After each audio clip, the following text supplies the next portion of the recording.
Good morning, everyone, and welcome to the Committees on Small Business, Immigration, and Governmental Operations. At this time, we ask if you could please silent or vibrate your cell phones. Thank you for your cooperation. We are ready to begin.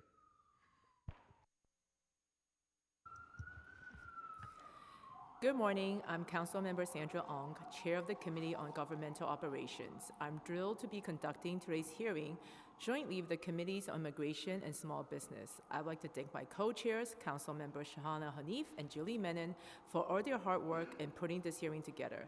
I'd also like to welcome my colleagues to join us, Councilmember Lynn Shulman. At today's hearing, the committee will review the work of the Mayor's Office of Immigrant Affairs in providing critical language access for our low English proficiency neighbors and small business community. In addition, the committee will examine an issue that's been a very important topic for me for a long time, the unique challenges faced by the limited English proficient community in accessing government services and information. New York is a city of immigrants. It is also one of the most linguistically diverse cities in the world. New Yorkers speak over 200 different languages, and nearly half of all city residents speak a language other than English at home. Roughly 25% or 1.8 million New Yorkers are considered limited English proficient. This should not be a barrier to accessing critical government information or services. In 2017, the Council passed Local Law 30, which requires certain city agencies to provide language access service in the 10 designated citywide languages. The Governmental Operations and the Committee, alongside the Committee on Immigration, has already conducted 2 expansive oversight hearings, the first in 2018, the second in 2020, to ensure the compliance with this law. Today, the committees want to review the progress that agencies have made since its last oversight hearing in 2020 and identify areas for further improvement. I understand a city as linguistically diverse as New York, ensuring that every community has the same access to government information and services is an immense logistical challenge. And I know that our partners at MOIA are committed to improving language access for everyone. Limited English proficient New Yorkers should not receive second-rate service simply because they speak another language. Their needs are no less important, and they deserve the same level of access to government services information as their English-speaking neighbors. I'm happy to say 2 of the bills being heard by the committee today are bills that I introduced and will improve access to vital information for New Yorkers with limited English proficiency. The first bill, Intro 697, will require covered agencies to provide language access services in several additional languages. The second bill, Intro 699, will enhance language access for small business owners. I'm hopeful that these bills, along with others being introduced by several of my colleagues today, will help address some of the issues that limited English proficient New Yorkers have encountered while dealing with various city agencies, and I look forward to discussing them in greater detail of administration. And with that, I'd like to thank members of the public and their representatives from the Office of Immigrant Affairs who have come to testify today. I also want to thank C.J. Murray, Jayasari, Ganapanthe, and Erica Cohen for the central staff for their work in putting this hearing together. And finally, I want to thank my own Chief of Staff, Alexander Hart, for his assistance. Now I'd like to turn it over to my co-chair, Councilmember Hanif, for her statement. Thank you so much, Councilmember Ong. Good morning. I'm Councilmember Shahana Hanif, Chair of the Immigration Committee. I would like to thank everyone joining us for today's oversight hearing on supporting immigrant and small businesses and promoting language access. I want to thank my co-chairs, Councilmember Sandra Ong and Councilmember Julie Menon, for agreeing to do this joint hearing. We were just sharing that it is so much more fun when we get to do this together between committees. And also my council colleagues, representatives from the administration and the public for being here, and members of the public participating remotely. Most New Yorkers would agree that small businesses are the lifeblood of our city. We rely on them for our everyday purchases and services. In New York City, nearly half of these small businesses are owned and operated by immigrants. They are our friends, neighbors, they are part of the fabric of our community. But many of these immigrant business owners and their staff face challenges when it comes to language access.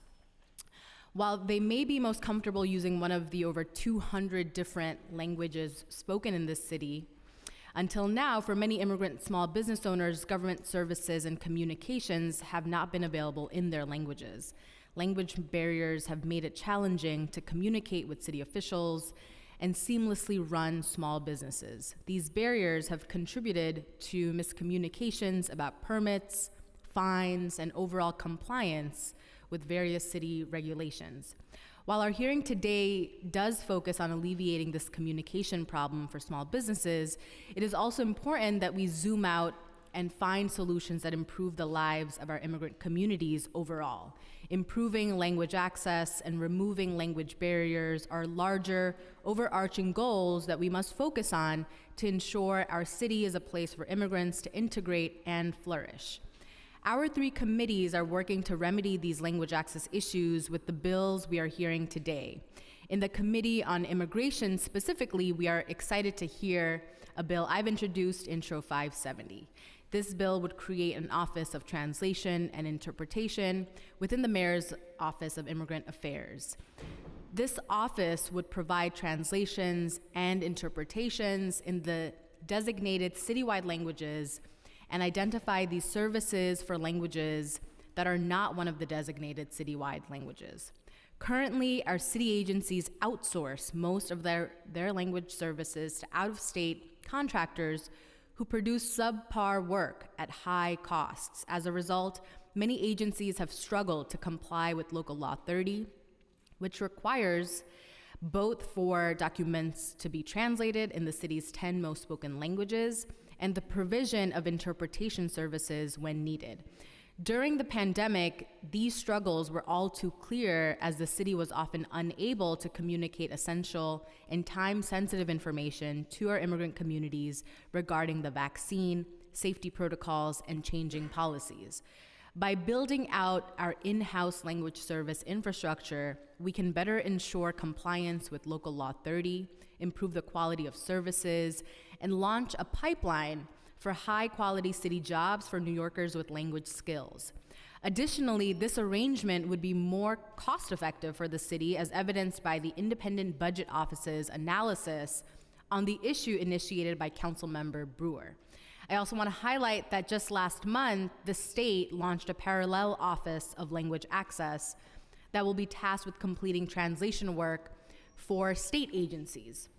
The city can and should follow suit here through the passage of this bill. I want to be clear that while we need to strengthen our centralized services, we must also champion and resource our community-based language service providers in order to build a true language justice ecosystem in New York City. There is no one silver bullet solution to this issue, and it's important that we take a multifaceted approach here. Smooth communication is a vital step to changing the lives of immigrant New Yorkers, and the bills that are part of today's hearing will help us improve communications between immigrant communities and our city.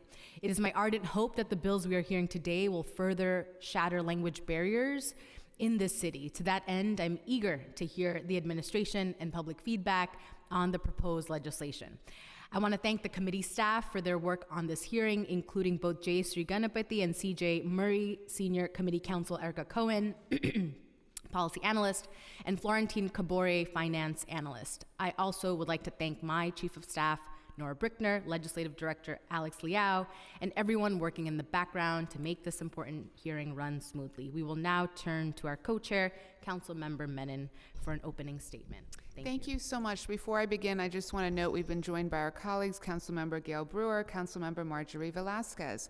So good morning. I am welcome to today's joint hearing examining how the city can prevent language access issues from continuing to unfairly impact our small businesses. I'm Julie Menon, Chair of the Council's Small Business Committee, and I'm so pleased to be doing this joint hearing along with my colleagues, Chair Ung and Chair Hanif, to discuss this critical deficiency in government services and engagement with the public that continues to plague our small business owners. Understanding your rights and responsibilities as a small business owner, knowing about various government funding streams that might be available to you, ensuring you take the appropriate steps to engage with inspectors and to address notices of violations when they're issued, all are necessary to running a business of any size in our city. The layers and myriad rules and regulations can be incredibly difficult to keep up for our mom and pop shops across the city. It is in the city's interest to communicate effectively and to make themselves responsive to small business owners who obviously want to comply and who also make sure that they have the tools to thrive. Although the city has taken steps to ensure that agencies providing services to New Yorkers, including those that they inspect and regulate, do so with language access tools and cultural competency in mind, there is honestly great room for improvement, which is why, of course, we're having this hearing today. Small business owners who are less than proficient in English have continued to share their struggles with us when interacting with inspectors and regulatory agencies, despite their complete willingness to comply with the law. The package of bills we're hearing today can help us to do better. 2 bills will be heard today in the Small Business Committee. The first, which is sponsored by myself, Intro 685, would establish an Office of Small Business Digitalization. This office would promote digitalization of small businesses through website design assistance and online marketing, and provide culturally responsive technical assistance to small business owners. Additionally, this office would conduct outreach about digitalization in the designated citywide languages and access city programs and policies related to small business digitalization. The second bill, Intro 699, as sponsored by Councilmember Ung, would strengthen existing protections for limited English proficient business owners, including clarifying the information provided in the Business Owner's Bill of Rights and Food Service Establishment Code of Conduct. And it would also require SBS to work with agencies to increase the number of bilingual and multilingual inspectors. The bill would also require the city to provide written translations of final oath decisions to business owners. I very much look forward to hearing testimony today from the administration and from small business owners and advocates on this package of bills today. I now want to turn it to Councilmember Gail Brewer to provide an opening statement on her bill. Thank you very much, Councilmember Menon, Hanif, and Ung, and I'm going to be talking about Intro 382.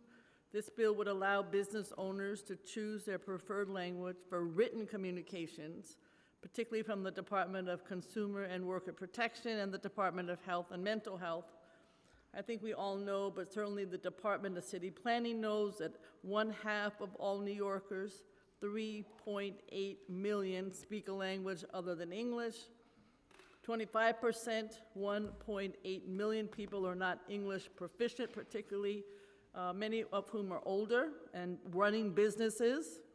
And I think the Department of Small Business Services knows, and because they tell us, that 47% of small business owners are foreign born, and all you have to do is walk around our great communities to know that. It's hard enough to run a business. I know we're all trying to have one stop. I might be dead before we get one stop, but maybe we'll get it, just let you know. But business owners are trying to come back from the pandemic, and one way is to make sure that the language is appropriate, because that will ease a major hurdle for business owners. Important city matters, like a violation or an inspection result, can be very challenging, but they won't necessarily linger in a mailbox or on a cell phone, because a small business owner will be able to translate. They don't necessarily have the money to hire an interpreter to translate an important document. And what we don't want, because it does happen, is taking kids out of school to do translation. I've seen that a million times. So offering choice of languages provides more options for business owners and better ways for the city to communicate. And obviously, removing language barriers allows owners of businesses the opportunity to focus on their business, their staff, and their customers.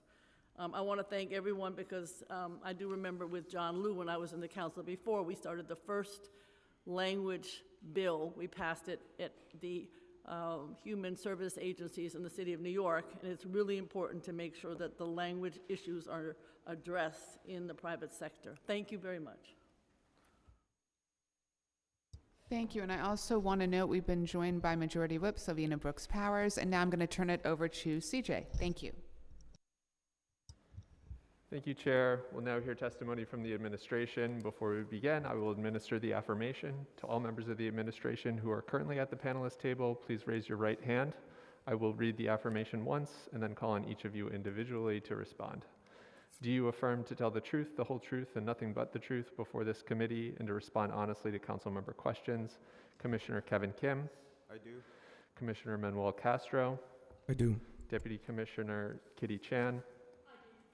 Executive Director Ann Montesano? Thank you. You may begin.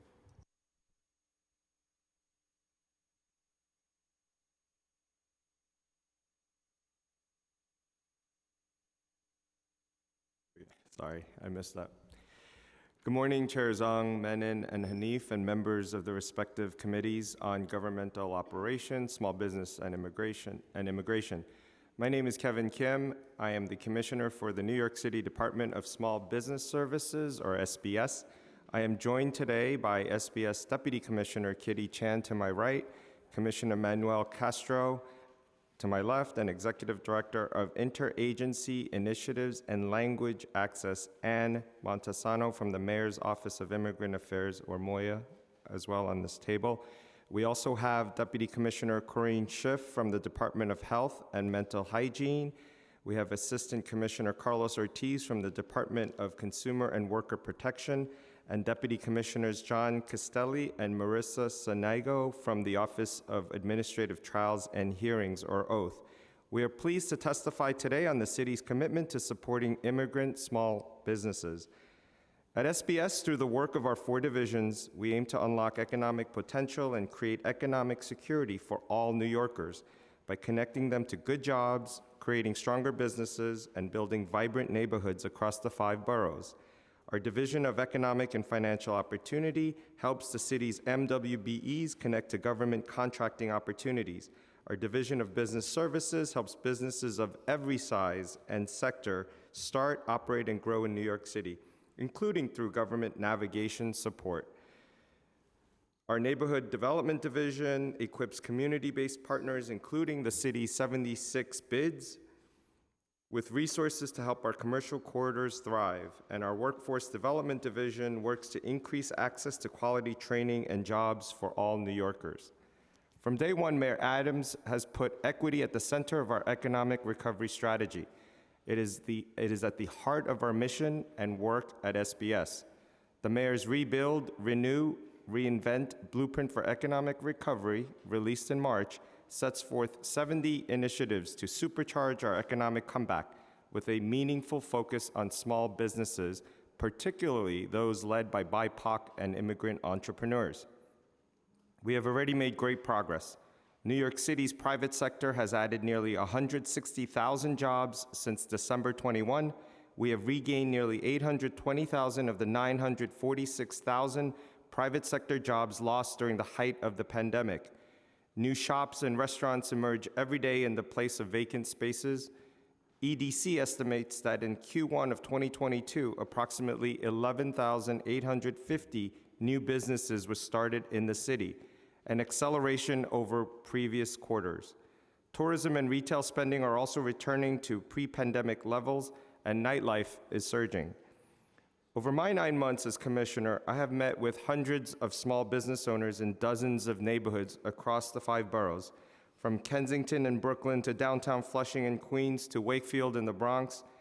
Small business owners share their stories of perseverance in the face of great challenges, as well as their optimism for the future. This is not an accident. The city, with unprecedented interagency coordination, is mobilizing to forge a full and inclusive economic recovery centered on the growth of our small businesses, many of which are immigrant-owned. In fact, nearly half of New York City's small businesses are immigrant-owned. These businesses employ approximately 500,000 New Yorkers and contribute billions in economic activity. Through Mayor Adams' Executive Order 2, the city already identified an unprecedented 118 reforms to regulations that unduly burden small businesses. The reforms include the proposed repeal of 30 provisions of the city's laws and rules, the reduction of civil penalties associated with 49 provisions, and amendments to 39 provisions to include a first-time warning or cure period or an extension of an existing cure period. This effort alone will put millions of dollars back into the hands of small businesses each year. And that's just a start. Since then, SBS has launched our New York City Business Express Service Team, or NYC BEST, dedicated to streamlining business interactions with government. This program provides small business owners with one-on-one assistance navigating the web of NYC's regulatory agencies, many of which are similarly updating their processes to put small businesses first.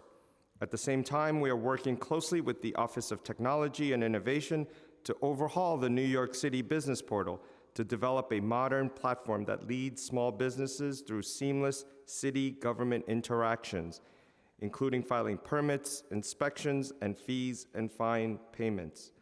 I want to thank Chair Julie Menin and the Council for your support of this initiative with the recently signed Local Law 94 of 2022. Thank you, Chair Menin. Through these efforts, we're not just working for immigrant small businesses, we're working alongside them.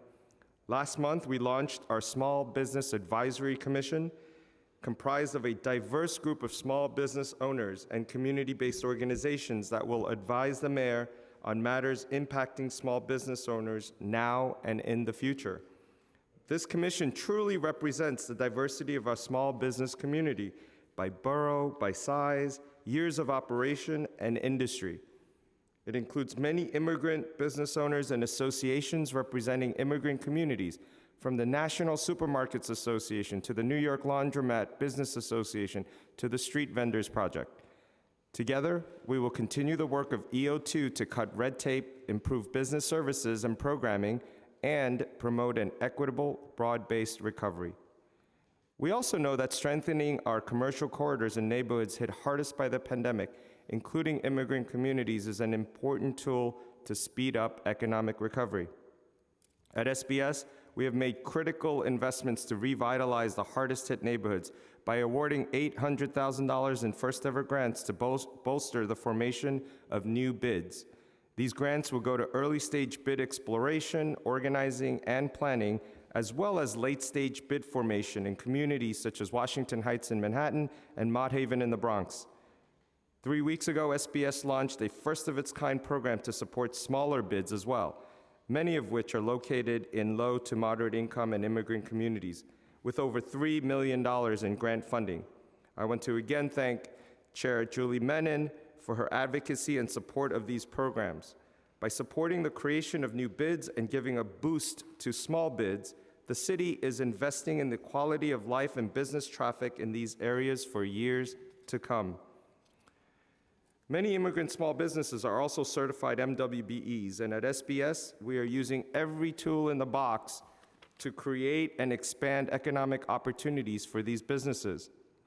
For example, Governor Hochul last month signed a groundbreaking law doubling the size of contracts city agencies can award to MWBEs through an accelerated process.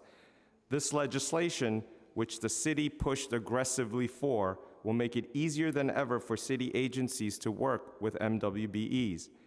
In September, SBS hosted the first in-person citywide procurement fair since the pandemic, with over 700 businesses in attendance, marking the city's 30th year anniversary of the MWBE program.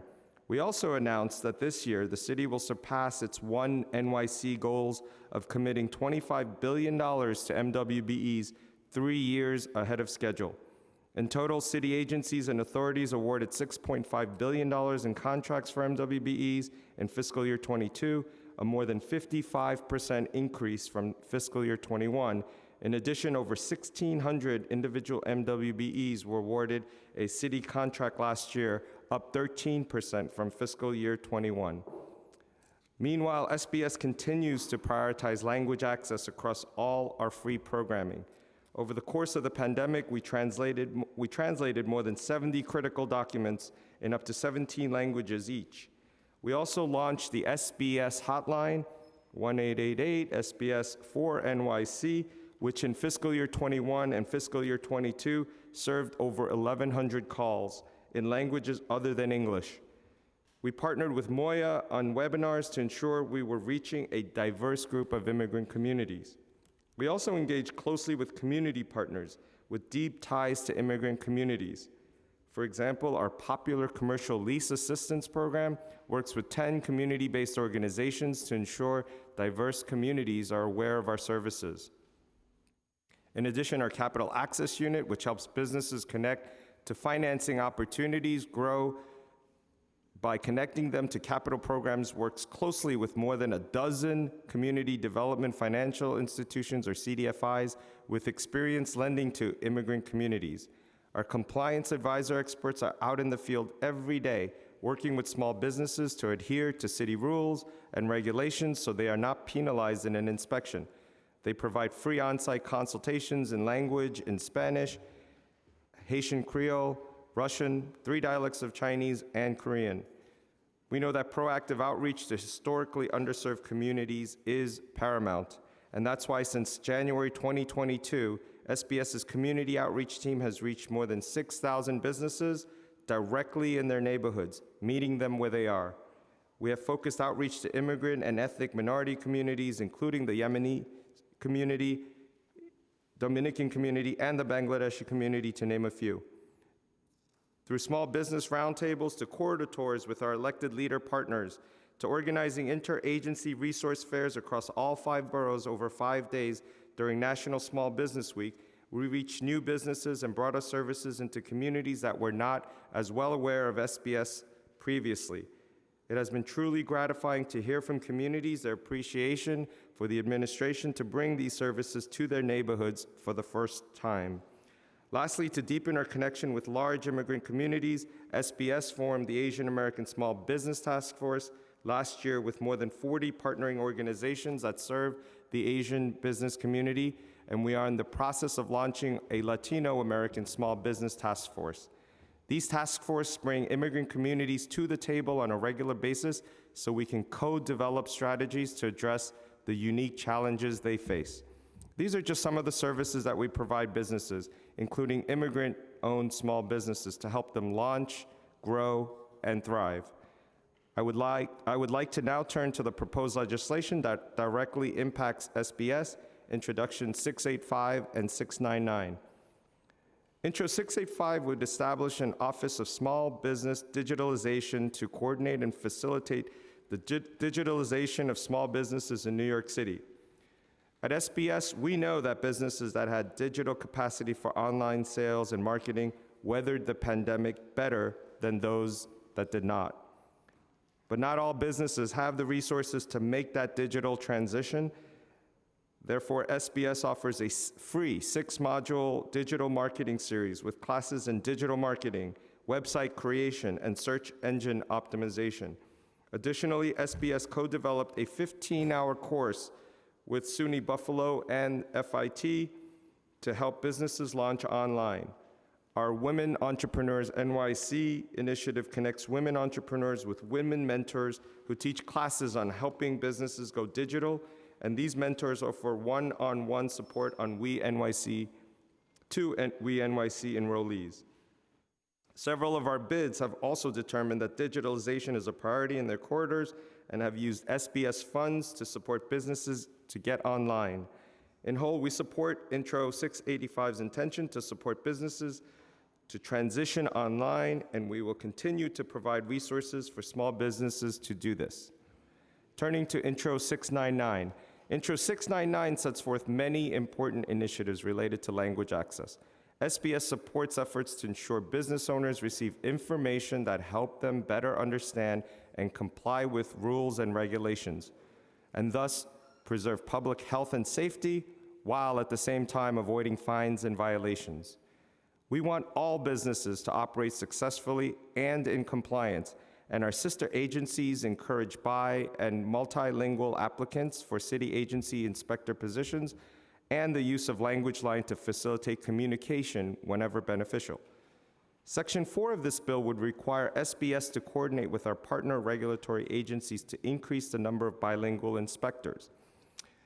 SBS does not have jurisdiction over other agencies' practices, thus, SBS would be ill-equipped to implement this requirement, which may also implicate budgets, job duties, and hiring practices across the city. Additionally, SBS and our colleagues at Oath are supportive of this bill's proposal regarding translation of final oath decisions. However, we want to clarify that this would pertain to decisions issued after a hearing where oath has reason to know of a language preference. Oath would have no way of knowing what language to send a default decision for failure to appear. My colleagues from Oath can answer any follow-up questions you may have on that. Thank you for this opportunity to talk about SBS's work with immigrant small businesses. I look forward to your continued partnership on this important work. I now turn it over to my colleague, Commissioner Castro from Moya, to address the city's broader language access strategies. Thank you. Thank you, Commissioner Kim. And buenos dias. Good morning, Chair Ang, Chair Hanif, and Chair Menon. And thank you to all the members of the Governmental Operations, Immigration, and Small Business Committee for holding this hearing and the opportunity to testify on such an important issue for me. I am Commissioner Manuel Castro of the Mayor's Office of Immigrant Affairs, and I am joined by my colleague Ann Montesano, Executive Director of Interagency Initiatives and Language Access, to my left. There is no place like New York City. There is just no place comparable on earth that comes close to our city's demographic diversity.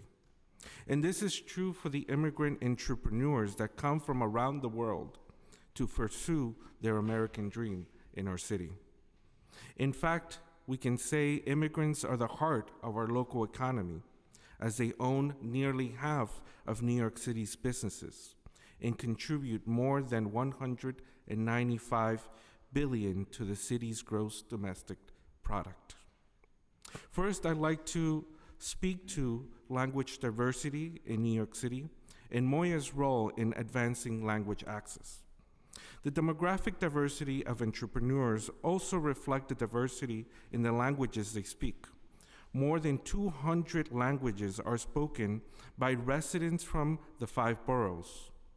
The top 12 languages spoken by immigrant New Yorkers are Spanish, with 39.4%, Chinese, including Cantonese and Mandarin, at 16.1%, Russian at 6.9%, Bengali at 4.1%, Haitian at 3.1%, French at 2.6%, Arabic at 2.4%, Korean at 1.1%, Polish at 1.8%, Italian at 1.5%, Urdu at 1.5%, and Tagalog at 1.1%. Language access is essential to advancing equity for immigrant New Yorkers, including small business owners. Given the linguistic diversity within New York City and the number of New Yorkers who have limited English proficiency, also known as LEPs, about 2 million, Moya's role in advancing language access is a critical one. Moya is tasked with overseeing the ongoing implementation of Local Law 30 of 2017 that requires the city to provide language services for New Yorkers with LEP. We help build the capacity of city agencies, many of who are here today, to effectively communicate to New Yorkers with LEP by advancing and providing technical assistance to agencies. We hold interagency convenings to share best practices, and we work with agencies to help them address language access challenges. We also provide translation and interpretation services to Moya, mayoral offices, and City Hall, and are thrilled to now be growing our team by hiring language access specialists in the 10 Local Law 30 languages, also known as the designated citywide languages. With respect to the city's commitment to immigrant small businesses, having led a nonprofit organization at the heart of Jackson Heights, Queens, one of the most linguistically diverse neighborhoods in the city, or really the country, I know the importance of our immigrant-owned small businesses And when I became commissioner, I was proud to see this administration share a commitment to supporting small businesses, entrepreneurship, and a more equitable economy. And I am proud to serve as commissioner alongside with Kevin Kim, who just heard from. Now I want to highlight some of the ways in which MOYA has worked with SPS over the years to serve immigrant-owned businesses. During COVID, MOYA supported efforts by SPS to ensure business owners receive information in the languages they speak by co-organizing dozens of in-language virtual forums with SPS and promoting them to immigrant communities. MOYA connected small business owners with the resources needed to safely reopen, provide outdoor services, ensures worker safety and rights, and navigate eligibility and applications for grants and loans, including the Paycheck Protection Program and the Economic Injury Disaster Loan. MOYA also provided rapid translation of COVID emergency response communications, information on business loans, and business restart, and other critical resources as the economy reopened. Over the past few months, I visited immigrant-owned businesses across the city as part of my listening tour of immigrant communities, to listen to their concerns, their challenges, and also aspirations. Most recently, I visited and spoke to a small business in Staten Island, a Sri Lankan-owned restaurant who opened its own museum to celebrate their heritage and community in the island. We've also made our way to Brooklyn to visit Armando, who runs a small mechanic shop and who has taken advantage of many of the resources provided by the city and community-led organizations that supported him. Commissioner Kim and I also visited Haven Cafe, a cornerstone business in Chinatown that works to employ New Yorkers or young New Yorkers with autism, demonstrating the social impact of our local small businesses ran and operated by immigrant families.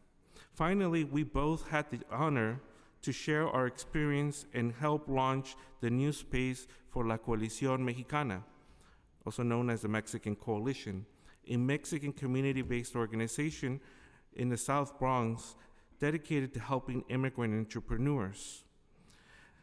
Through these experiences and others, we have seen firsthand how immigrant owners of businesses are not only the backbone of our economy, but also pillars of their communities and of the broader immigrant community. Now I'll turn to speak to some of the language access bills considered today. We are thankful for the partnership with the Council to make our city accessible to immigrant New Yorkers and entrepreneurs with limited English proficiency. We are interested in working with Council to craft legislation that continues to advance language access, and we look forward to furthering discussions on all of these bills proposed. Regarding Intro 570, sponsored by Councilmember Hanif, this bill would create an Office of Translation and Interpretation Services. MOYA currently has a language services team that provides services to MOYA, mayoral offices, and City Hall, and we are thrilled that it is growing. We will be hiring language access specialists in the top 10 local language, 30 languages, in the 10 local law 30 languages, who will serve as in-house translators, expanding our capacity significantly. Currently, agencies provide their own language services. While the delivery of language services is decentralized, given the agencies manage their own language services contracts, and some agencies have small teams of in-house translators, MOYA still plays an important central and coordinating role in terms of sharing best practices, including working with language service partners and advising agencies. We would like to discuss the bill further with you and your colleagues to better understand the intent of the bill. For example, expanding the scopes of MOYA's language services team to serve all agencies would require significant and extensive resources. and further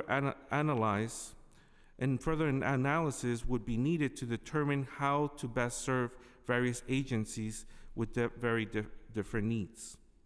Regarding Intro 697, sponsored by Councilmember Ung, the bill would add the concept of special languages to the language access law. We look forward to working with you to better understand the bill and the criteria listed in the legislation. And regarding Intro 137, sponsored by Councilmember Julie Wong, this bill relates to the translation and distribution of certain emergency information documents. We welcome the opportunity to think through ways the city can more effectively reach immigrant communities with critical information about emergencies. Currently, NISM provides emergency notifications in 14 languages plus sign language. The wireless emergency alert system, however, is operated by the federal government. We look forward to working with you on improving outreach during these critical emergencies. Regarding Intro 382, sponsored by Councilmember Gail Brewer, and Intro 700, sponsored by Councilmember Julie Wong, these bills concern translation of enforcement and compliance documents. We support efforts to help business owners be able to understand agency enforcement-related communications. We believe this is of critical importance for our immigrant entrepreneurs.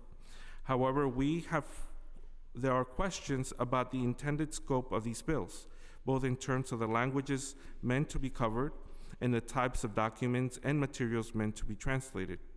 We look forward to working with you and making official city documents more easily accessible to all immigrants and immigrant business owners.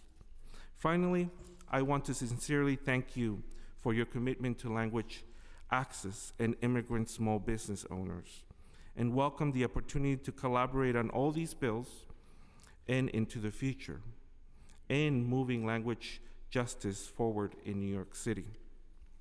Many of our staff grew up as children of immigrants and were ourselves limited English proficient, so we know firsthand the challenges that New Yorkers face because of language access issues. And so with that, I thank you again, and I'm open to any questions. Thank you. Before we turn to council member questions, the sergeants are just going to need to adjust this table up here so that it can be seen on the camera. So we'll pause for just a moment while they do that and then continue.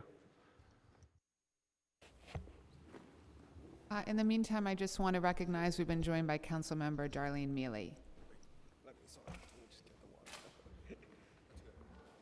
And we've also been joined by Councilmember Rita Joseph and Councilmember Shekhar Krishnan. Thank you. I was looking this way and not that way. Sorry. Hello. It's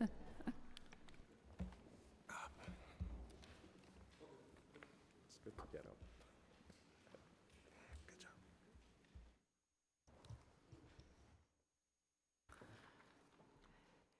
Thank you, Commissioner Kim and Castro, for your testimony today. I just have a couple of questions.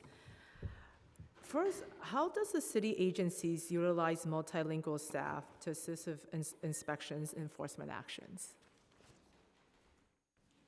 Could you just repeat the last part of it? Sure. How does the city agencies use multilingual staff to assist with inspections and enforcements? So let me first start with just talking about what SBS does with our small business compliance advisors. So we have a dedicated team that goes out to the field every day. A small business owner can call us, schedule a free appointment. These are former inspectors of other sister agencies. And so, for example, if a restaurant owner wanted to do a preview walkthrough in language, our staff has ability to do it in 6 different languages in person. They'll be able to go out there and walk around the restaurant and point out potential violations and how to come into compliance with them. So we work a lot on the education and prevention side. And then I can let the other agencies speak about the particular question about their inspection practices. We can start with DOH-MH if you want to.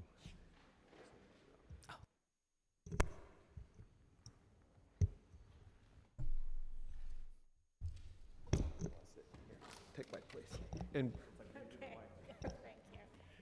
And before you begin, I'll just swear you in. Do you affirm to tell the truth, the whole truth, and nothing but the truth before this committee, and to respond honestly to council member questions? Yes.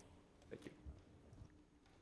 Good morning, Corinne Schiff. I'm the Deputy Commissioner for Environmental Health at the New York City Health Department. We have many inspectors at the Health Department who are bilingual or multilingual, and we welcome those skills. All of our inspectors are trained to assess language access needs at the start of the inspection. If they speak the language of the person who will be accompanying them on the inspection, they can use that language, and so that's a great way to facilitate communication. But it's important that they are able to communicate no matter the language, and so then they are trained to use language line. Thank you. Just so I follow up to that. So you would have a multilingual staff member with you when you are doing the inspection So if the inspector and the person at the inspection site, the person at the business, share a language other than English, they can use that language. If they don't, then they use language line, so that there's language access regardless of the language of the person on the site and the inspector. So understood. So in terms of your inspectors, and I know you can only speak to your agency, how many inspectors speak different languages? Many of our inspectors are bilingual or multilingual. I don't know the exact count, though. I'm sorry, most of your inspectors are? Many, but I don't know the number. Great. And do you know what languages when you say bilingual? I don't have a list of languages that our inspectors speak, but I know just from meeting them, I just know that we have our staff can speak a variety of non-English languages, but I don't think we have a record of that. Okay, great. If you have information you could share with us, I would appreciate that.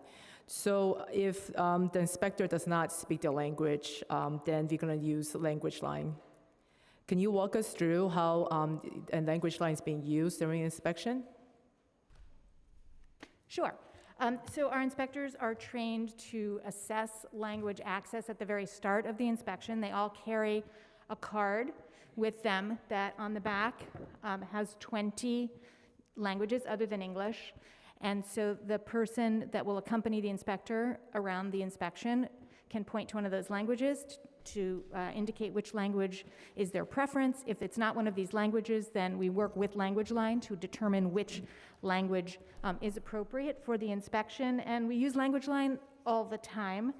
To give you an example from our food safety program, which inspects restaurants, we use Language Line on a typical month 165 times. Thank you. Back to thank you for your answers. I think I'm going to go back to Commissioner Kim.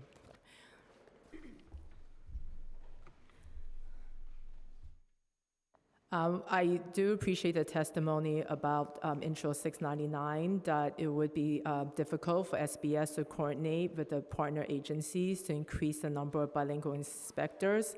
But with that said, is there any thought about how SBS can be helpful in this process of increasing bilingual inspectors? Absolutely. I think what SBS has is its community partnerships. We have our bids. We have our everyday staff out in the field. We can definitely help inform what languages are most in need, and we can share that information with our sister agencies to really support that effort. Thank you. I think the goal of 699, the first part of it, is about, as I was just asking these questions, is that often Language Line is not the easiest process when you're going through an inspection, especially when English is not your first language and you have a card in front of you, I guess, where you point to the language that you need and to go through that process on the telephone.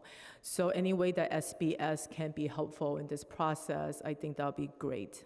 No, absolutely. And like I said, on staff, we have people in the field that are available in 6 of the, I wouldn't say the most used language, but for example, Spanish, as Commissioner Castro pointed out, 39% need Spanish, and we have multiple Spanish speakers, we have a Bengali speaker, we have Korean speakers, we have 3 dialects of Mandarin, or 3 dialects of Chinese speakers as well. So I think it's interagency coordination, where in the process of an inspection, if somebody in those particular languages don't find language line as effective, that the agency inspectors and the agencies know they can always reach out to SBS, and we'll be there to be able to help translate real time over the phone or over Zoom or whatever means necessary. Thank you. I actually have some question now regarding the oath process, which, do you want to swear them in?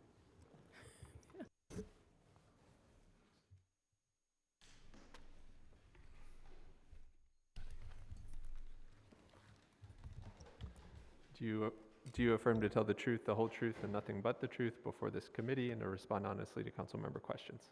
I do. Thank you. So right now, currently, what are the languages provided at oath?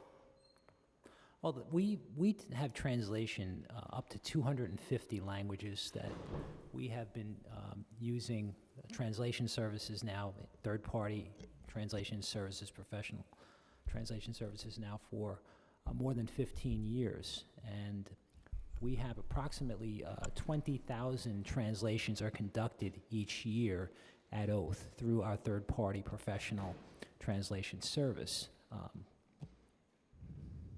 Thank you. So it's mainly through language line? Yes, it's through language line, yes. So is interpretation provided for telephone hearings as well as in-person hearings? Yes. Interpretations are provided for all hearings, and it's important that, again, our mission is access to justice, and a key component to that is ensuring that the residents and small business owners of our city have immediate access to translation, and that's what they get. And can you just walk us through the process of if you're an oath either in person or on the telephone and you need interpretation services? How does the process go? Well, when a summons is filed with oath, that is when it comes into our universe. So the small business owner would contact oath, and our staff would get an indication from the small business owner if they were not proficient in English, or if they had a preferred language that they wanted to communicate in. And they would immediately, over the phone or in person, immediately contact through language line, contact and get translation immediately, and of course, for the hearings. Thank you. So when a determination is reached, currently what is the relevant, when the decision's made, what language is that decision in right now? Well, the decision is made, it's rendered in English, but again, upon request from the respondent, small business owner, that we can afford that language in up to 250 languages translated through our third-party translation service. Okay, so that has to be affirmatively asked by the small business owner to be in a different language. They can, yes, they can make that request, and we also through our help center. Again, our help center is once contact is made between a small business owner and our help service. And oath through the filing of the summons, and then the subsequent contact is made by phone to oath by the small business owner. Then our small business help center is immediately involved, and they conduct small business help sessions in the language of preference for the small business owner. Okay, understood. And lastly, if a small business owner would like to appeal the decision, is that information relayed to the small business owner in the language other than English? Yes, if the small business owner wants to submit their appeal in the language of their preference, it's accepted, and we will obviously, based on that, the translation will be done. Again, we do document translation through third-party professional services for up to 250 languages, even though our forms are translated in 10 languages that are immediately available. So if it's submitted in the language of preference by the small business owner, we will respond. Again, the response is in English, but also can be provided in the language that they've submitted their document in. Understood. Thank you. Thank you. Thank you for your answers today. Thank you, Councilmember. Thank you for the great work that you guys all do here. Thank you. Thank you. I'm right now good with my questions. I'm going to turn it over to my other chairs for their questions. Thank you so much. Commissioner Castro, it's exciting to learn about Moya's language access specialists. The intention of Intro 570 is to further equip Moya to be a centralized hub of specialists to be deployed to agencies on an as-needed basis and ensure quality control of contractors like LanguageLine, as opposed to being directly responsible for all language service work across agencies, unless that might be needed. So I just wanted to clarify on that bit. I can understand the anxiety of holding all language access needs in one agency being something that is not what Moya might be equipped to do. So with what you're already doing, we want to make sure that you're further equipped to efficiently provide functioning language access services across city agencies. So this bill would codify and strengthen the work already underway with the language services team. So I'd like to ask, do you support this legislation, and what kind of comes up in terms of what you'd like to see expanded for language access services within Moya? Well, Chair Hanif, thank you for clarifying further. I think that's really helpful, especially Ed Montesano, who's here, who takes the lead on our language access work at Moya. In discussion with the team, trying to understand the scope of the work and the type of resources needed is generally what comes up. We're working currently with all agencies as a centralized body of collecting and supporting agencies and offices execute their plans, and consulting with agencies and offices on a one-on-one basis, on a regular basis. So some of that work is already in place. To some extent, like I said, I'd like to learn more about this sort of vision and how we may be able to make this happen, right, given the resources available. How many language access specialists are in the agency right now? And you want to take that? Sure. So this is currently a new position that we're currently hiring for. And we're excited that the team is growing in this way. Got it. So to date, there aren't language access specialists at this moment, but you're in the process of hiring a team. How many specialists are you looking to bring on? And just to clarify, that doesn't mean there aren't bilingual staff at the agency, Sure. Just people in this particular role who would serve as in-house community, in-house translators. And what was your follow-up question? The languages? How many linguists? Yeah. How many are you looking to bring Yep. on? So we are planning to hire in each of the 10 local law 30 languages.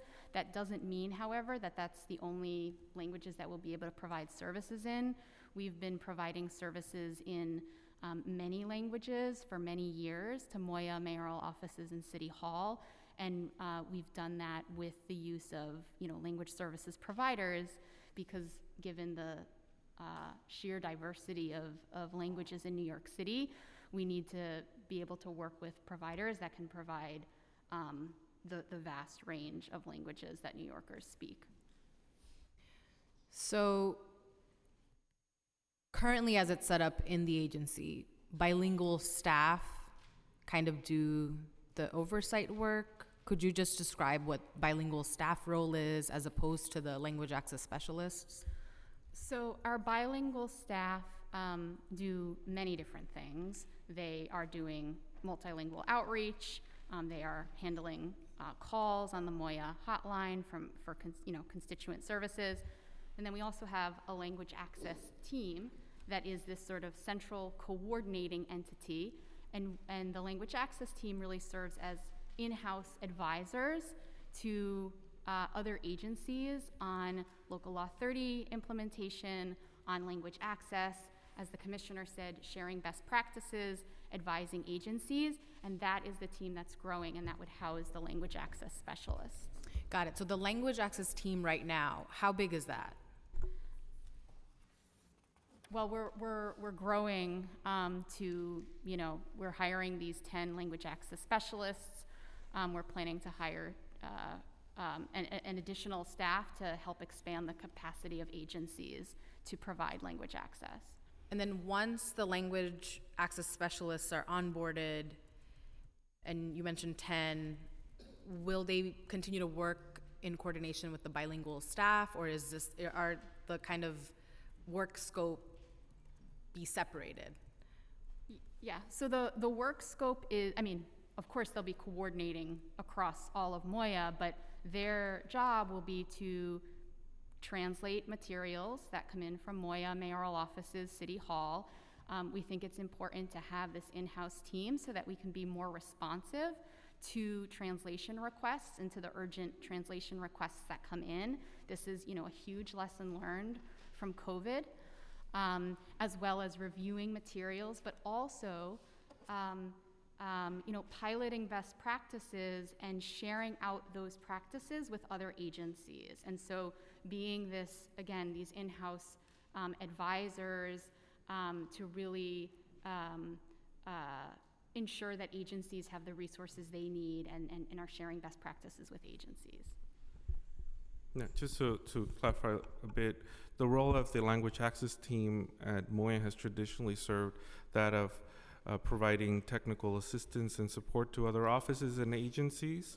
And one of the first things I wanted to do as commissioner is to request resources to be able to hire a team of language access specialists from each of the top 10 languages to start with that will serve as not just staff translating documents, but also our in-house advisors for each of the top 10 languages, which was not in place, that could bring cultural competency and other aspects to the work that I think it's critical. Also as staff that we will be able to identify any gaps and issues that might exist and step in to quickly respond to them. As you know, sometimes we are the ones that are here first from council members or from community organizations when there's a lack of language access in a particular area or translated materials in a particular area, and we are the ones that would step in and respond. And so this is why I wanted to build out this team. And again, we're starting at 10. That's the top 10 languages. My hope is to continue to add staff, especially in those limited diffusion languages that I think are also as critical. That's really wonderful to hear. What is the budget allocated for the 10 language access specialists? For our language access team, we're at 1.4. Let me see. 1.4 for FY23. That will grow progressively in 2024, 2025. And then as you bring on these specialists, is there training or curriculum already developed by Moya in order to really onboard them in a seamless way? Could you speak more to what you've been doing with the bilingual staff and what are the tools that are going to be used to make sure that there's this equipped, beefed up team to provide the work that you're looking to do? Well, if you don't mind, I'd like to use this as a recruitment opportunity. Absolutely. I think if council members or their team know of people who are enthusiastic about language access and are looking for a role that will be very exciting to be in, these roles I think are going to be really, really important in our agency, in our work moving forward. And part of what we'd like to do with all of our language access specialists is train them in all the tools and intricacies of being language access specialists. And more, I mean, there's just quite a lot. We just had a really great presentation by our language access team to the entire staff at Moya. They presented on, the differences between translation work and interpretation work, for instances, and the developments over the past few years in those two, let's say, professions, which include the use of technology, the use of a number of different strategies through COVID to amplify the work. So for instance, there's advances in video teleconferencing technology that has enabled to really improve the service that providers are able to have access to for interpretation, especially, because in COVID, so much was done remotely. And sort of in healthcare, for instance, that has improved significantly. So that's the kind of training that people will get, and the kind of work that they'll be able to do citywide as they advise and support other agencies and offices. And just to add to what the commissioner said, part of the work of the office is to stay abreast of the new technologies and the technologies that are utilized in the language services industry, which can be helpful in providing more consistent and accurate translation. So one example of that is computer-assisted translation tools, CAT tools. And so our office started utilizing those a few years ago, and that helps us provide translations. We also piloted working with a technology vendor called SmartLing, which allows us to provide our website in the 10 local law 30 languages, human translated. So not utilizing Google Translate, but utilizing professional translators to ensure accuracy. And those are examples of technologies that we've piloted and utilized that we then inform other agencies about and share those practices with other agencies. Yeah, this is all really helpful to know, and I really commend the agency for seeing language access as a qualified, good paid job opportunity in a city like ours. Language access should not be free, should not be on a voluntary basis. And so I think you're really setting a tone here, a really important tone here, that this is what language justice is, that we are utilizing the talent and skills from our communities to be able to provide these services directly. And the training component is also critical, because we were just translating in my office our fall newsletter, and in English we're able to poke a little fun around some of the sanitation work that we've done and use trash related puns which don't translate into Bangla, which is the language that we're translating in, and needing to really read the context and understand the colloquial nature of each language really requires humans to read through the translation and then to offer feedback. So I'm happy to hear about both ends, and then would like to know if you'll also be utilizing maybe an advisory to who does could you talk through some of the reviews, or once a document is translated, what is the review process? So, when we hire these 10 language access specialists, the goal is to have 2 in each language, because you can't just translate something, you need somebody to be reviewing it. So that review structure would be built in. We also have vendors in place that, because we're not going to hire everyone all at once, right? There's going to be people that we bring on a rolling basis. So there are the vendors that we have in place. But part of what the team will also be doing as they build up and grow is, developing glossaries and style guides for their languages. And they will, we will be ensuring that they are communicating with and engaging with community-based organizations in that process to ensure that there's, some alignment on the terms that we're using and the translations that are being provided. And the review process is built into you know, quality assurance and review is built into the processes that the vendors utilize. That's like part of the, you know, part of the work that they do. So it's not going to be just a straight translation. There's always a review in that process. That's really great. I think much of what we're discussing right now really pertains to why Intro 570 is critical. We really want to make sure that Moya is at its highest capacity to do the work that you're really setting up the foundation to do in the coming months. So definitely want to engage further on really perfecting this legislation to be what you all needed to be for our city. Could you speak to how much the city spends on language service contracts cumulatively? Well, I'll start by saying that over the last couple of years, the investment has grown.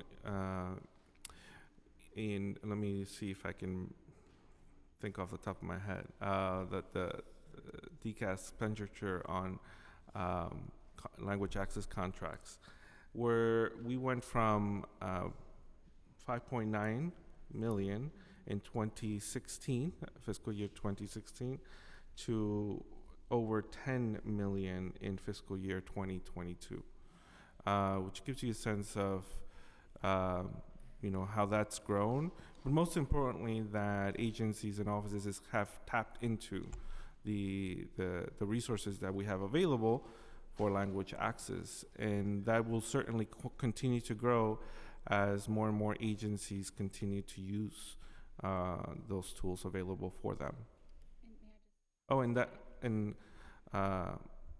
I was just going to say, I'm sure Anne was thinking the same, this is not the only expenditure on language access contract that we have. Other offices have their own contracts separate from DCAS that they utilize for language access. How much is allocated to Language Line? Do you have that number? So agencies have contracts with Language Line. So, we don't have a.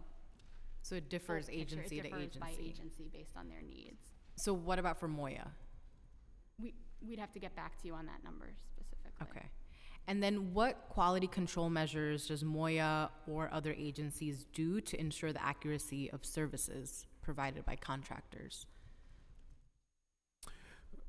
By contractors. Well, it's an ongoing conversation with different agencies and offices about, let's say, ways to work with contractors, especially when there are questions of quality or challenges with contractors.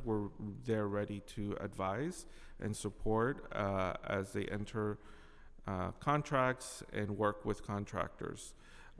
So a lot of our work is ongoing throughout the year.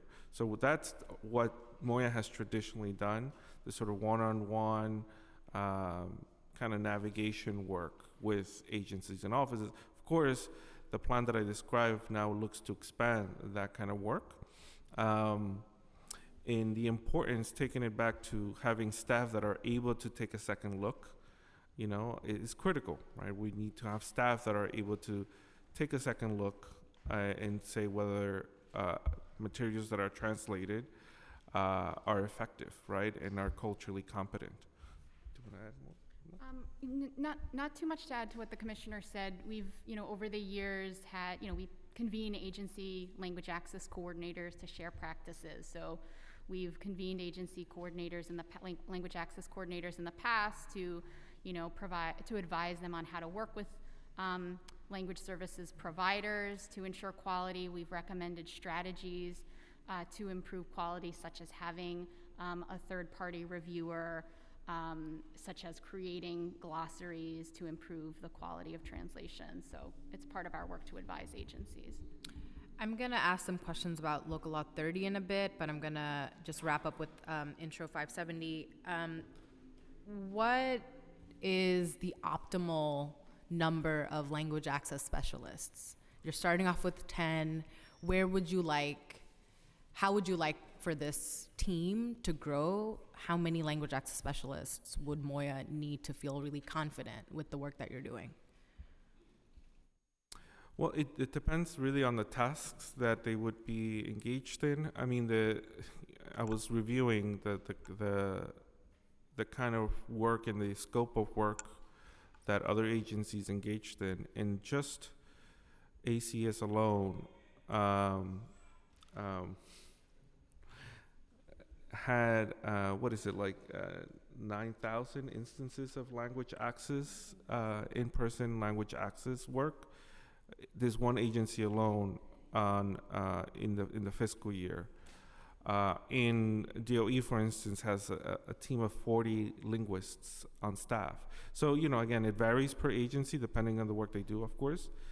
But it's significant, right? So it just depends on what the linguist would be tasked to do. It as the plan currently really limits them to working with mayoral offices, City Hall, and Moya.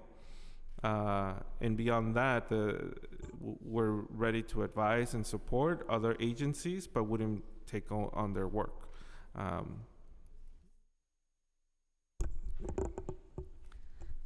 And we are providing services in many languages beyond the 10. So just as an example, this calendar year, Moya's translated materials in 46 languages.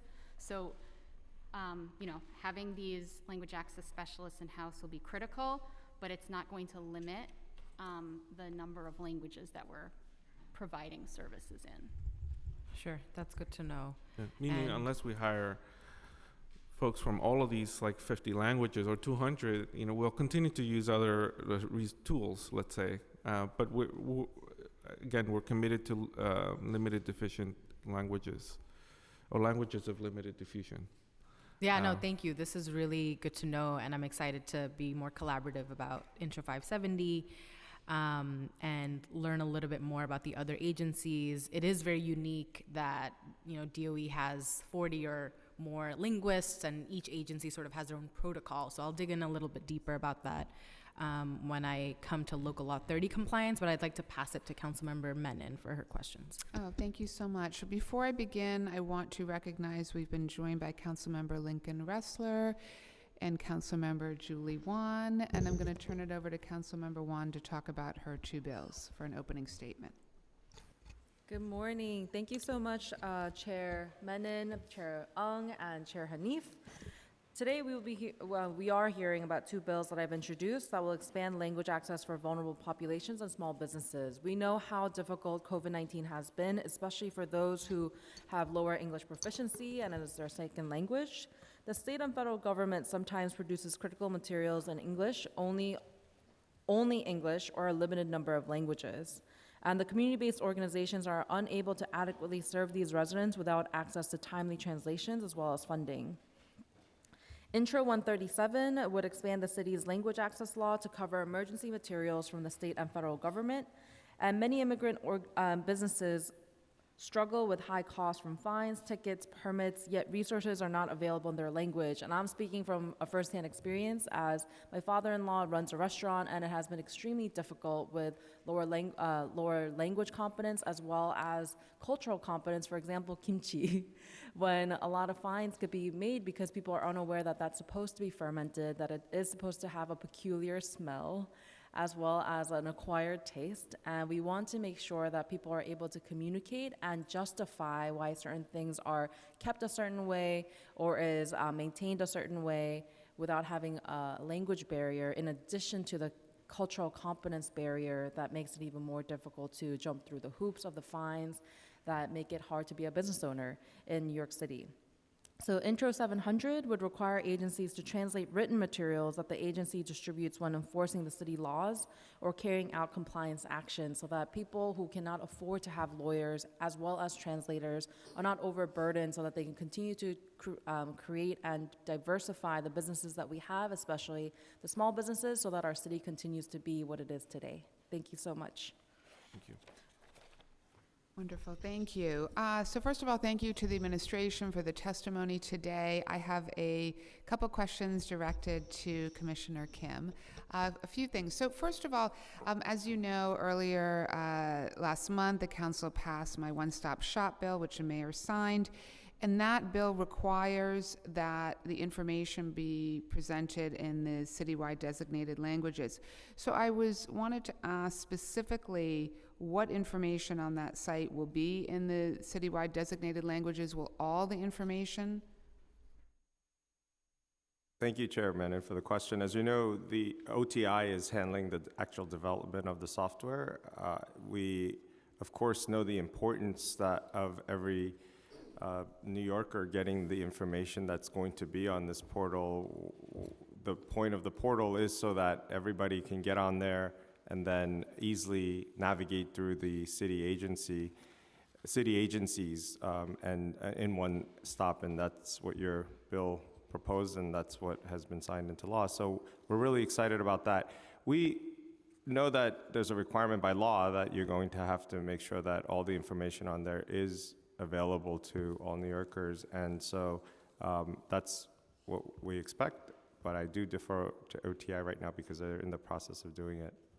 Okay, and how is SBS working to ensure the quality of the translations? Because I just have to say, that has just been a chronic problem I've heard from small businesses, and this will be, as you know, the main portal where they'll be applying for their permit, their license, if they have fines down the line. So I just want to make sure that the translation is where it needs to be.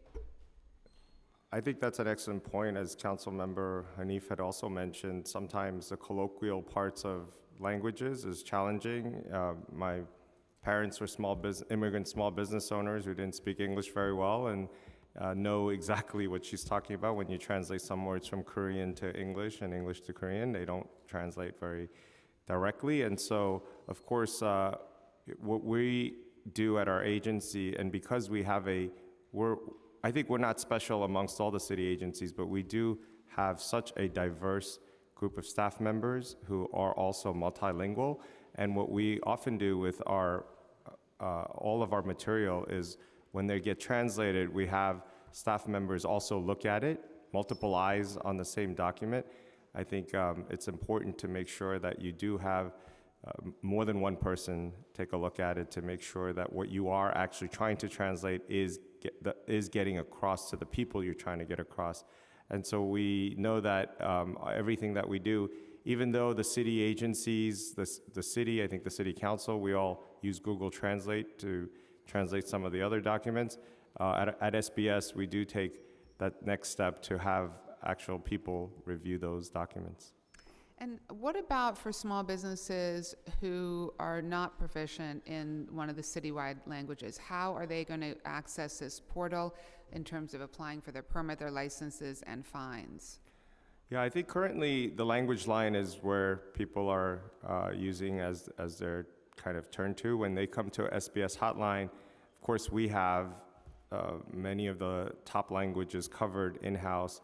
And then we also have our business solution centers, 7 around the city, that also have various language capabilities. But the language line service would be where we would also be able to turn to.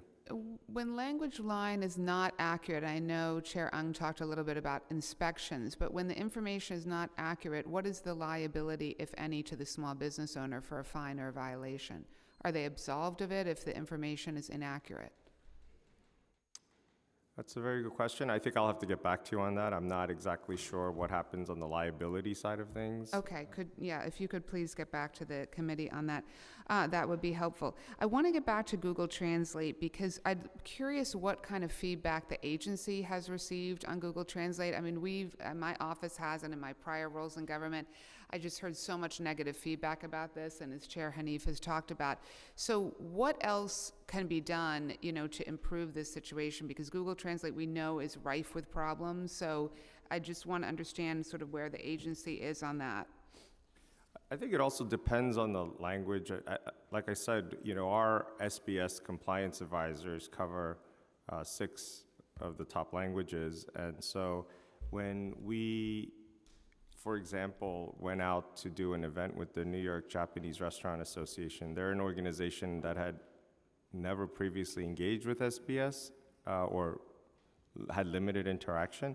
And so we had to rely on the Google Translate, and we were sitting there with them, and they were able to look at it, understand 90 of whatever was there on the websites because they had looked at it before we got there, and then we were able to answer any other questions. I think that's also one of the effective ways that if you're working with communities like we are, we go into the corridors. We've done commercial corridors with almost every one of you at this point that's sitting up here, and we plan to do the rest with everybody else. We get to meet people in the corridors and understand better what their understanding of what the rules and regulations are, and then in person we're able to help explain that. So I think it's got to be a combination again of using technology but not relying solely on technology, and that there is a human touch that's necessary. And whether it's through, I don't think just if you're saying language line is an issue for business owners, we also have to then supplement that with our SBS staff being able to communicate in between as well. And I also think just in all and this applies to all the agencies and all agency interactions, to not limit yourself to the citywide designated. So if you're doing town halls, if you're doing other things and you're handing out materials, I know when we launched a paid sick leave law, when we did the work around the census, we went into 26 languages. We did not limit ourselves to the citywide designated. So just really want to urge all the agencies to do that. Okay, I just have two more questions. Thank you for your testimony on my bill on the Office of Small Business Digitalization. A couple questions. Do you know how many websites currently, how many small businesses have a website? I'll have to get back to you on that. I don't know if we have an exact number. What we do know is something that I think we've discussed before, that businesses during the pandemic that did have a website, that did have an online presence, fared better than those that did not, and that's why it's really important to make sure that we try to get this out as much as possible. We are really truly understanding, though, that just having a website is also not enough, and we've worked with our chamber partners, we've worked with our EDC and Partnership for New York City, just to help small businesses understand that we're going to help you get online, but then once you're online, we need to take that a step further and also explain to you that search engine optimization, for example, needs to be used, because having a website presence by itself isn't going to drive customers. And that's why our courses here, the 6-module digital marketing series, where we just start with developing a marketing strategy, creating the actual website, but then getting one step further and explaining and teaching and educating on how to use search engine optimization to actually drive businesses and to show real results. Those are the important efforts we're doing. And just lastly, and then I want to turn it over to my colleagues, for immigrant-owned small businesses, we know that those businesses are the least likely to have a website, but obviously be most in need of having a website and robust online marketing. What is the agency doing to support them currently? Well, currently, I think that's what I had just mentioned. I know you talked a little bit about, Yeah, so we're really looking to partner with all the chambers as well as EDC and Partnership for New York City to get small business owners to understand the importance of having it, and then where needed, we're trying to help them find ways to get that site up and running, and then really directing people to both our courses here that are free, the Launch Your Online Business course, as well as the 6-module digital marketing series. And how are you disseminating that information, that those resources are available, so that small businesses know that? Sure. So I think one of the things that we're really proud of is this year we hit 6,000 businesses, and at the same time, just during National Small Business Week, we hit 500 small businesses in communities that are all primarily immigrant-based. So for example, when we did 5 boroughs in 5 days around the world in New York City Small Business Week, we started in Brooklyn with the Caribbean Black community there. Then we went to Staten Island, focused on the Sri Lankan community there. Then we went to Chinatown in Manhattan, then Little Columbia in Queens, and then ended up with the Yemenis community in the Bronx. I think a lot of what we do is really focusing in on the immigrant communities that haven't as much engaged and making sure that they understand all of our services, including the importance of getting online and digitized. Okay. Thank you. I'll turn it back over to CJ to call on our colleagues. Sure. First, we'll hear questions from the bill sponsors, so we'll start with Councilmember Brewer. Thank you very much. Sometimes it's good news. So I texted 3 friends who work at Oath administrative law judges, and I said, what do you think of language opportunity at oath? Excellent, very good, excellent. So I just want to say congratulations. So it's nice to hear something positive. Because, you know, we're always looking as elected officials for negative, you know how we are. But that's very positive. So my question is, if there probably is no ability to do this, but does the United Nations, with their translation, help in any way? Is there any access? Is there any coordination? Is it not relevant? I just was wondering with this major opportunity in the middle of our city, but they have their own world. I'm aware of that. But I was just wondering if there's any collaboration, coordination, maybe through the mayor's UN office. I don't know, I'm just asking, because there is language there.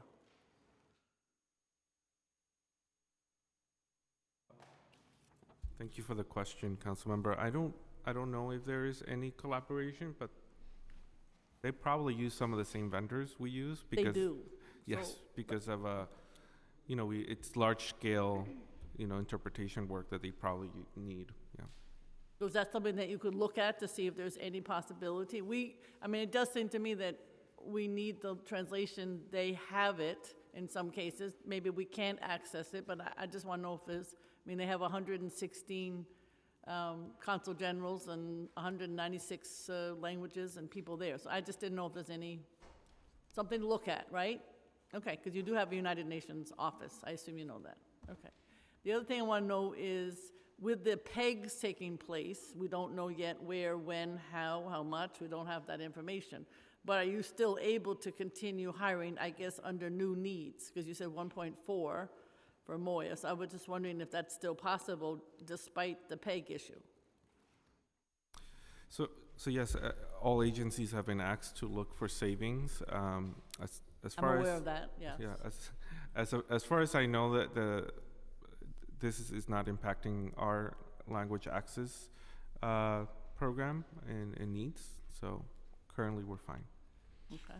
And then in terms of SBS, my question is, like, I have been at restaurants when the health inspector arrived, right? And it's a kind of scary thing, like you got to put your hair in a bun, you got to find the net, you got to, you know, so how would you do the language line at the same time? And how would we know that I mean, I guess you're using it on your cell phone, so you're running to the oven to see if the temperature's right. I actually follow inspectors. You know, if I see that, I run around with them. And you have to make sure that the refrigerator is the right temperature, et cetera. You know how this goes. So is there any notion that the language line works at that point? Because it seems to me it might be a little hard to use. Now, again, you want to surprise people. I understand as an inspector, you don't want to tell them in advance. You don't want to know that this person speaks Urdu. So I don't know how, I just was wondering, how does this all work in terms of making sure that the person at the other end is both complying with the law, but also doing it in a fair manner? Well, thank you for that question. Since we're not the regulatory agency. I know, but you have to deal with the right. input of the We businesses deal with who are the upset. input. We understand the challenges. So we're working with each of the agencies to continually improve and better serve the needs of the small business owners, from inspections to the pre-inspection period. Where we really try to focus on when a business opens up is to get a compliance advisor out there and then do those pre-inspections so that they have a better understanding and are better educated about the various rules and regulations to preserve public health and safety. And so I think a lot of that work we're really emphasizing trying to do pre-inspection. In terms of the actual inspection process, the language challenges are always there, but I mean, the agencies, I'd have to turn it over to them to talk to you a little bit exactly of how the process goes. But in terms of feedback, the language line access is what we rely on when the inspectors are out there, and you know, the process can always be worked on, but that's what we have right now. Okay, and the biggest issue, although you can't actually deal with it, is the rent. That is the number one, rent. Right. Number one issue for small business. I mean, I'm already dealing with 5 or 6 restaurants now where people speak English, there's not their first language, and they're dealing with owners and the rent. So even if the issue is not one that SBS can deal with, say for instance, the health department or consumer affairs, you know, an interagency problem. This is not an interagency. Is that something where you can still provide assistance with language? Absolutely. Well, one of the things we have is our commercial lease assistance program, where tenants have, whenever they have an issue negotiating back owed rent or commercial lease terms, they can come to us and we'll connect them, and they'll get free legal advice on all of that. So our CLA program also partners with a number of CBOs to make sure that everyone knows about our program. But that is something that has been very popular. It is very widely used. And so if you have businesses that require that service, please, we'll help connect them to them. In many situations, the landlords refuse to even talk to the resident, to the tenant. So that's what I'm dealing with, which is not as great as your agency is. You can't do anything about it, because I've been doing this for 30 years and your agency can't do it. So we just try to do what we can locally. And then the other question is, I guess there's two things. There's the on-site translation, and then my other question is obviously the translation of material, which is more what 382 is about. Because obviously when you're in the field, that's one kind of translation and requires staff. But I'm just wondering in terms of what additional resources the city would need to implement more translation of documents, which is what Intro 382 is about, and I think also Intro 700. So do you think that still is an issue in terms of what needs to be done with translation of materials? It's different perhaps than in the field. They're both challenging, I'm aware of that, but translation of materials can be done in-house. It's a staffing issue. Do you have any sense of that? More for you or more for me?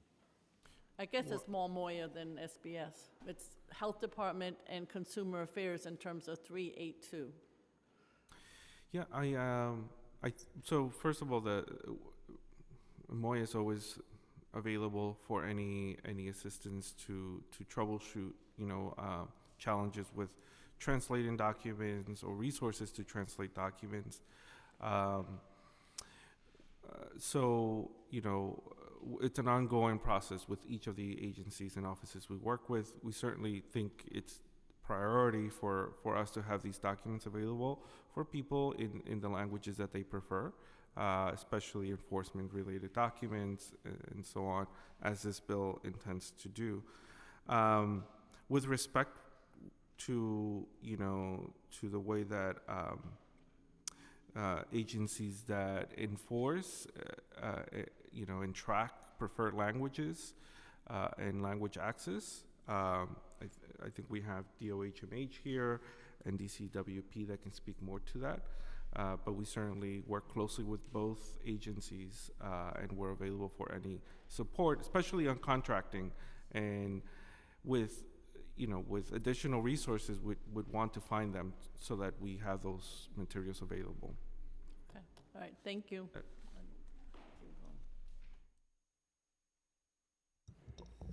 Next, we'll hear questions from Councilmember Wan. I'm going to be asking questions on the bills that I've introduced. For Intro 137, it requires city agencies to translate certain emergency-related documents the city receives from the federal and state governments. We saw during COVID how dire of a need there was, yet there was lack of translation services for the small businesses during this emergency. What kind of documents would you expect the city to translate pursuant to this law? Is the first question for Moya as well as SBS. Is NISM here? No, right? NISM is not here, right? Not here. So I don't believe NISM is here. Some of the sort of details on that would be better equipped to respond to. I know that they translate their Notify service in 14 languages, but I know that the bill intends to go beyond that, right? And to have a number of different agencies work together to make sure that business owners have the translated materials they need. Yeah, we completely agree that these are really important materials and resources that need to be available. One thing that we'd like to think about is, what are the what are the materials most useful for people in case of emergencies? Because often materials produced by the state and the federal government, they might be not the most useful, to translate and make available. That's something that we work on a lot. How do we make sure that the documents we put out, especially in a case of emergencies, don't confuse people, or the most important information is not buried, and that we have more control over with internal documents as opposed to federal and state documents that we have no role in. Right, because we saw during COVID how there was a lot of confusion for PPE, what is required inside for dining, what is required outside for vaccination card checks, as well as outdoor dining. There was so much confusion because there were multiple documents that say different things and a lack of language translation. Currently, how does the city work with its federal and state counterparts to ensure that these kind of documents are accessible to LEP New Yorkers? The federal documents? Yeah, federal and state, especially the external documents that are being shared with our small businesses. So I think part of what Commissioner Castro alluded to is when you want to distinguish between certain emergency situations or not. But just as an example of what SBS did during the pandemic to help small businesses was we made sure to translate the key to NYC vaccine requirements and best practices. And we also did a vaccine referral bonus program, the MWBE procurement information, the SBS grant and loan programs, and the Fair Share program, the small business adaptation playbook. Those were all things that were translated to make sure that everybody had the same information as quickly as possible. So Commissioner Kim, can you help me understand, when a federal document is produced, are they translating on behalf of the city, or where does the buck stop? Is it the city, or is it the federal government or the state government who is actually providing the translations for these documents? I want to know where the expectation is. I believe we'll need to verify, but I believe each of the governments have to translate their own materials, the feds, the state, and the city, because often policies differ, right? So from my experience running a nonprofit, I mean, the same materials were provided to us during COVID, and they were all over the place, right? There were the policies as to, when to mask, where to mask. They were very different at all levels of government. And some materials were translated, some not. So it goes beyond just the materials translated, it's just the differences in policies. What we'd like not to do is confuse where the information's coming from. But like I said, for us it's important as well to make sure that all materials are translated for their communities that live in New York City, and they have all the information they need. And so the state just announced the creation of a Office of Language Access. This was just announced like a few weeks ago. And I believe it's housed under the Office of General General Services. I just spoke with the commissioner there. We're going to have a meeting to discuss how we do language access and have more collaboration. They really, well, I don't want to get in trouble, but it seems like they modeled, a lot of what they're doing based on what we do in New York City. I'm totally gonna get in trouble, but we want to make sure that we have a collaborative partnership there. Okay, because what I find troubling that we hear from small businesses is that there is not only conflicting information from what the state regulations may be for COVID. This is just an example because we know that there will be other emergencies like a fire or for ventilation within a business, but we're also hearing not only is there conflicting information in what the policies are saying, we're also having conflicting information from different levels, which I agree we're deferring to the state and the federal government. But if we can figure out a way for us to be aligned, because now it adds an added layer to the translations, where what good is it if you have translations, if you have 3 documents saying 3 different things as a small business owner and you don't have the legal know-hows or the knowledge or the access to understand what do I follow? The last question for Intro 137 is, do you anticipate that the agencies would need additional resources to translate these documents, or do you feel that they are now adequately staffed and have the resources to do so? Yeah, no, certainly, that would increase the scope of work tremendously, having the responsibility to, in addition to translate our city documents, take on state and federal documents. And again, some of the information might not be the best to translate, or the most useful. So we'd have to look at all those details and think through what the criteria might be. It's a question of how we use our resources smartly in a case of an emergency. When we talk about emergencies outside of COVID-19, the pandemic, I also think about Hurricane Ida, like the flooding or a fire. I want to make sure that when we are using translations for such dire need, that this is really truly a matter of life or death, that we're not using Google Translate. So is there some sort of policy within MOIA to ensure that that does not happen, that we avoid using things like Google Translate so that when people are about to die, that we're using fully comprehensive services for language translations? Yes, this is part of our ongoing capacity building for all of the city agencies and offices.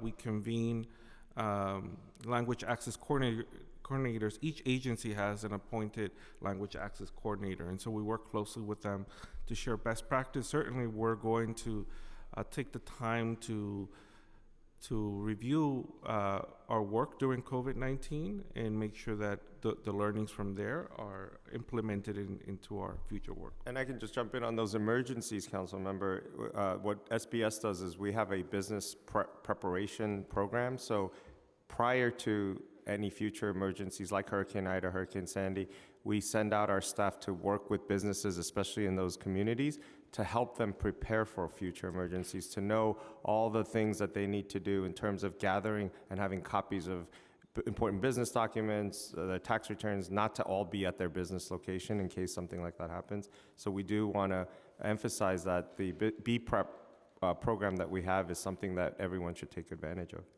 Councilmember Ann can add more details that I think are critical. Yeah, just to add, I think certain agencies also, create their own guidance materials and are translating those. I know DOHMH does that in public health crises.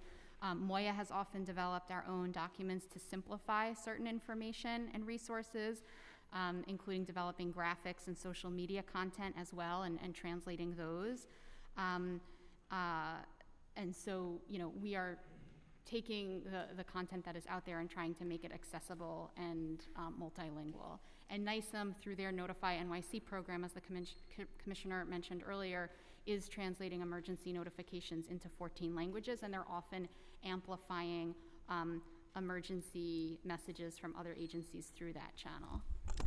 And can I just add, because this is an important aspect of what I've been encourage us to think about at the office when it comes to language access. It's not just language access, it's cultural competency for sure. It's also using language that is accessible and, plain language so that our communities can actually understand what we're trying to communicate, especially in case of an emergency or in case of documents that, they'll have to really follow, otherwise consequences exist, right? And so, which is why I'm thinking through how would it look like to integrate state and federal materials. I'm not sure if they always consider those things as we are trying to, but yes, definitely this is an issue that matters quite a lot to us. My last question for 137 is once the languages are translated for emergency cases, what is the protocol for MOIA and SBS to ensure that the most vulnerable small businesses that are run by immigrants are getting this information? Because we know that they have lower digital literacy, they aren't as connected, they're not on the emergency app on their phones. So what protocols do you have to ensure that your outreach is done to cast the widest net possible during such an emergency? Yeah, I think just, as to your question about also how we work with federal and state agencies, we have over 70 materials that we actually translated during the pandemic and subsequently, and we do work closely with the state and federal agencies that issue those kinds of information packets to make sure the translation is coordinated. In terms of outreach, we understand that the immigrant populations in particular aren't the ones on the receiving ends of blast email notifications. And so that's why developing the close community partnerships that we've done, also focusing with our bid and merchant associations. So while we may have 76 bids in the city, there's also a large number of smaller merchant associations that focus in on immigrant communities. We have established very strong relationships so that whenever something new comes out, they get alerted real time, and that way they can get the word out to their members as well. Thank you. Chair Ung and Menon and Hanif, is it okay if I ask questions on Intro 700, or do you want to come back? Okay. For Intro 700, it would require compliance documents to be distributed by city agencies to be translated into designated citywide languages. What are some of the more common compliance documents that agencies distribute to small business owners? Well, when we go out to our commercial corridor walks, for example, we have a nice little bag, we have a nice little packet that explains all of our resources. And while we may be a relatively small agency, we do a lot of work in different areas. So we want to make sure that the business owners know that we have a capital access program. They can call us to learn about not just city programs, not just our CDFI community partners, but all the state grants and loan programs that might be out there, and any federal type of opportunities as well. So that's something we know. Access to capital is a major issue for all small business owners, and in particular, our BIPOC and immigrant community, immigrant-owned businesses. So capital access is definitely translated. Our compliance advisor program, our NYC BEST program, which helps all the small business owners cut through red tape, that is also very clearly translated. And then we talk about our commercial lease assistance program and all the other programs that we have. So in terms of every resource that we have at SBS, in the required languages at least, we have materials that are translated. Currently, if a small business owner needs those materials translated, how does the city assist them? So if there's a compliance document that it currently isn't translated, who can they go to, and how is that translation done and distributed? So I think one of the ways that we've been able to effectively reach people during the pandemic and thereafter is our hotline. And people have, I think over 80,000 people have called the hotline and been helped through that. We have our business solution centers that are spread around the city, and they also have various language capabilities. But the language line access is something that we use if we don't have the in-house capability. We do cover our compliance advisors, small business advocates by themselves, cover 6 different popular language or the top most used languages. And so if it doesn't fall into that category, then we do rely on other services like Language Line. Okay, and I know that the commissioner from Moya had said how we need to make sure that it's in plain English. So compliance documents are often complex and legalistic, even in English, where someone of higher education may still not understand it if they don't have a law degree. So are translated compliance documents available in plain English so that people may understand fully what is required of them to run their business?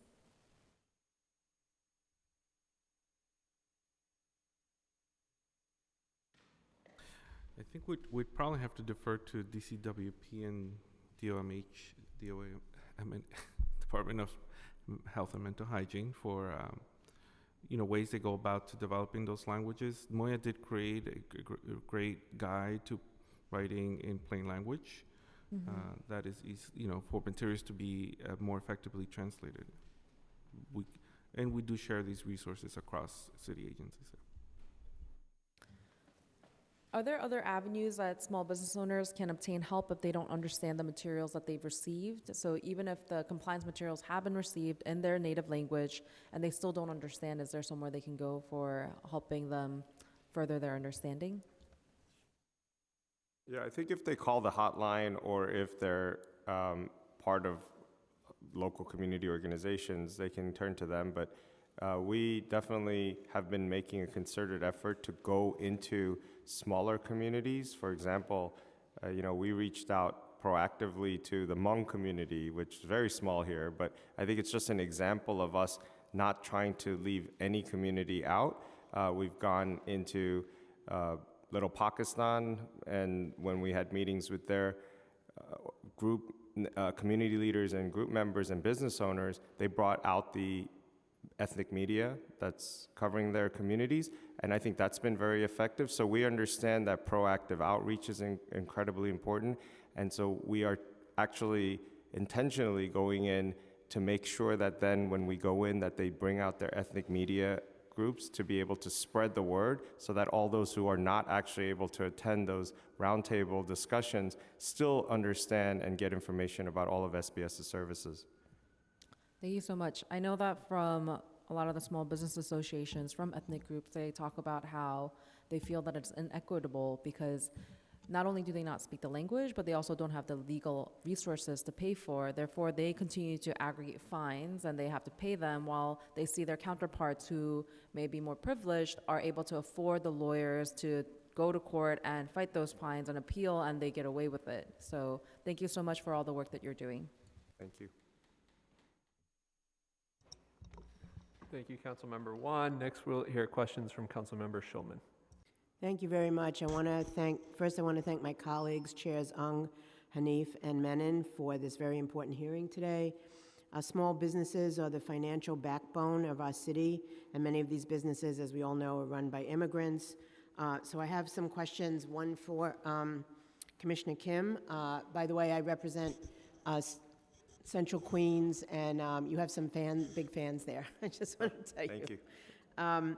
So SBS's language access plan indicates that the agency works directly with ethnic press to promote services that are available in multiple languages. What ethnic press outlets does SBS work with? We have a very long, extensive list, which we'll share with you later. We do try to make sure that we stay updated. We're very much in close contact and coordination with Jose Bayona, who leads the Mayor's Office of Ethnic Media. And so, as I mentioned to Councilmember Wan's question, that we are proactively trying to engage communities that have also not historically been engaged with SBS and the city resources. And so we'll continue to add to that list, but we'll share that list with you after the meeting. I appreciate that. And by the way, the mayor's head of the ethnic press lives in my district in Forest Hills. But also I want to mention that one of those groups, I represent the Baharian Jewish community. So that's one group that I know doesn't really access those services. So I want to work closely with you on that. Yes. How does SBS ensure that it's promoting its services in the right outlets and in a manner that's culturally appropriate? So we definitely coordinate with the local council members. We also coordinate with the local community-based organizations, the local bids, local merchant associations, because we know that we don't know everything. We need to be culturally sensitive as well as language accessible. We do send our mobile unit out because we know that not everybody can come to our offices in One Liberty Park or access our 7 business solution centers.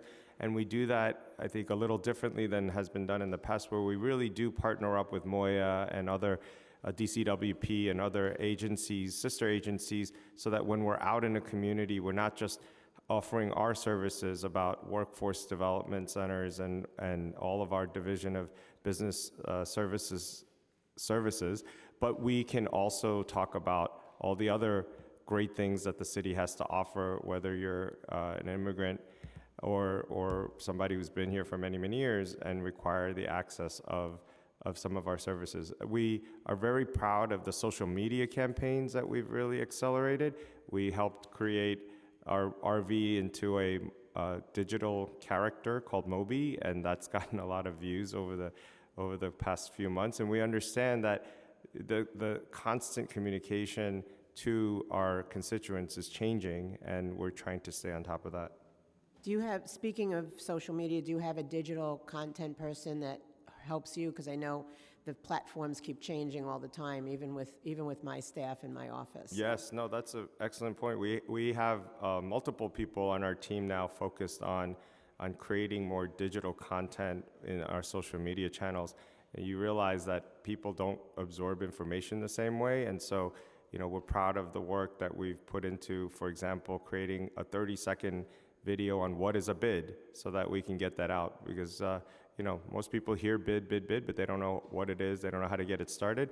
But so we put it down into like a Schoolhouse Rock format, and then with music, and then we're hoping that more people will start digesting this and realizing how important it is to try to create these commercial organizations in their districts.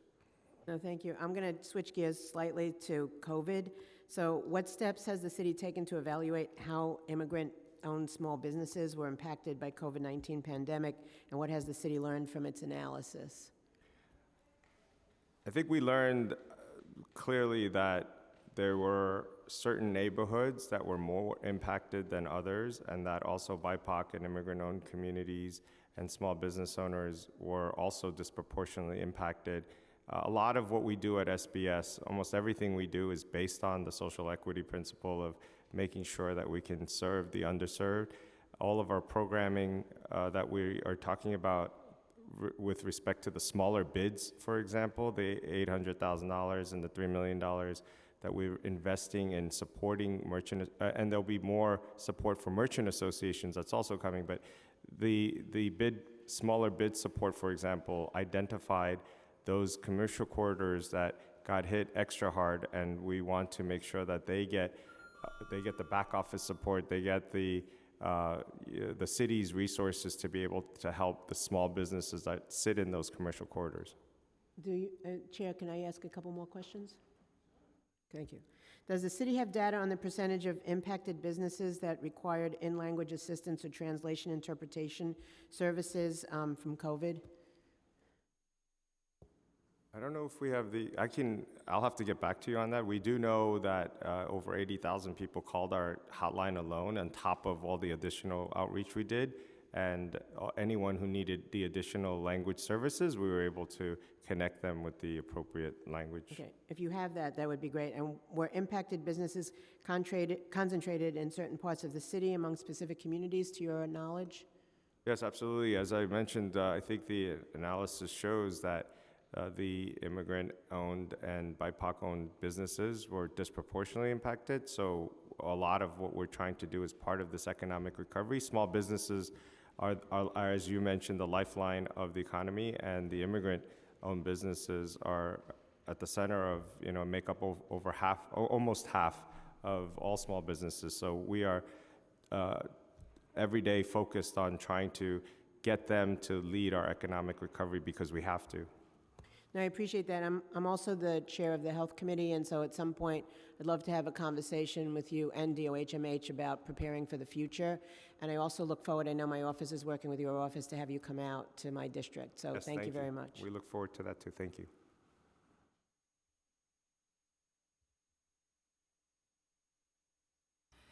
Thank you. I just have one quick follow-up question for Ove.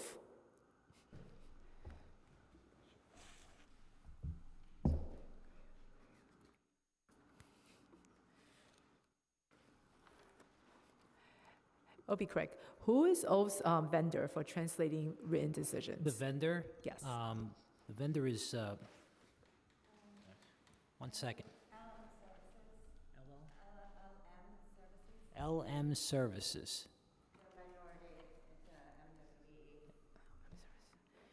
Great. Thank you. And that's all the follow-up questions I have. Does any other chairs have any follow-up questions? I do. Thank you. Commissioner Kim.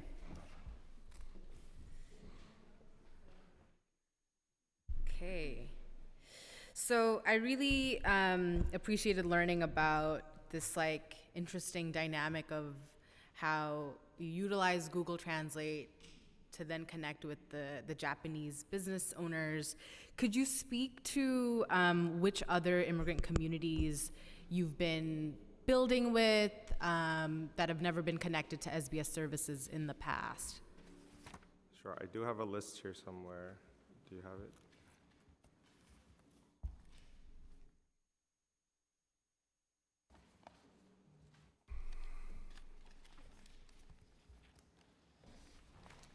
I'm happy to send it to you, but we do have a sampling of the list that I know is in here somewhere. But, for example, while Deputy Commissioner is looking for the actual list, I can tell you that when we went to Borough Park, for example, with the Hasidic community, and we were just going to go, we proactively reached out just to have discussions and as part of what we've been trying to do to reach communities that we hadn't really seen as much engagement.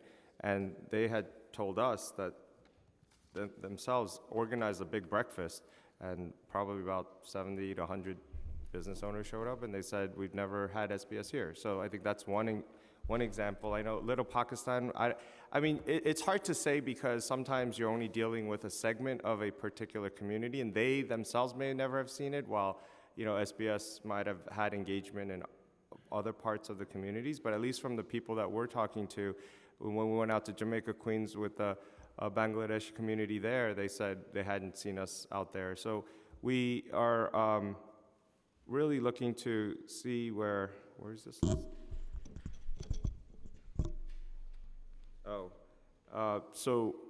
And I think we had done work with the Sri Lankan community in Staten Island, for example. I had mentioned that. And we do have plans to go to Little Manila, for example, in Queens.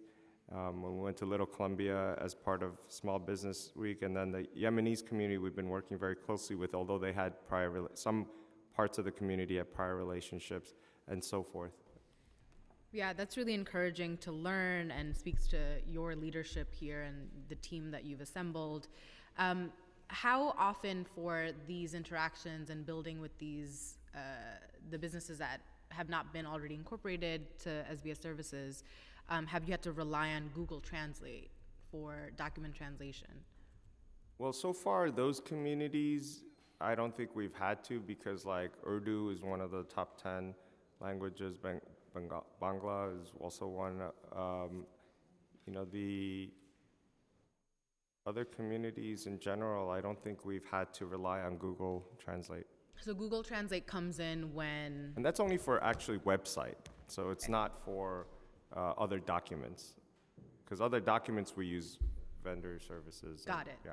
So Google Translate is like not the kind of go-to? No, it's just for the website and all the information we have on there. It can just be a first stop for people whose languages might not be, in-house available. Okay, that's good to understand. Yeah. You spoke about, oh yeah, go ahead. Councilmember, just gonna add, all agencies and offices have contracts with vendors to use, to translate their official materials with. And so we always encourage all the agencies to use that. As Commissioner Kim mentioned, sometimes Google Translate appears when it's the last, resort. So websites, and it seems like you were visiting someone and that was the only thing available. But certainly the available resources are there for professional interpretation and translation. And then the Google Translate that you might use, is that like just the free version that we all have access to, or is there something that the city is subscribed to that is like has unlocked a different version of Google Translate? Sure. No, it's, but again, the Google Translate is what's appearing on websites, not for materials that. That's good to know. Not all agencies are relying on Google Translate. So some agencies are human translating parts of their website, at least. Moya translates all of it. So there's different strategies used here. Okay, that's good to know, because then that definitely raises concerns about various agency documents that are then shared out that have some challenges or criticism around whether this is actually understandable or comprehensive.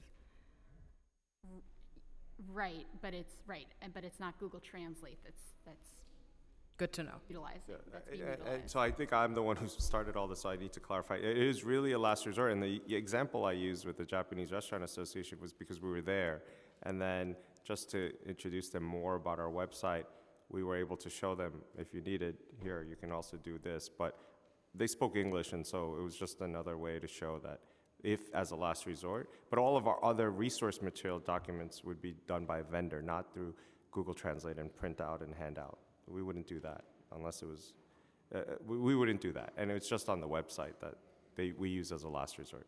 And then how quickly, or could you share the timeline of how long it might take for a document to be translated by a vendor? I actually don't know the answer. I don't know, but I'll get back to you. I mean, the time it takes to translate a document depends on so many factors. Yeah. What languages, how many languages, the length of the document, the complexity, whether there's desktop publishing that needs to be utilized. So it really depends on what the document is. So let's say there's an announcement that there's a grant available to small businesses and the announcement goes out in 3 days. Is the vendor available to translate in an expedited fashion to get that information out alongside the launch?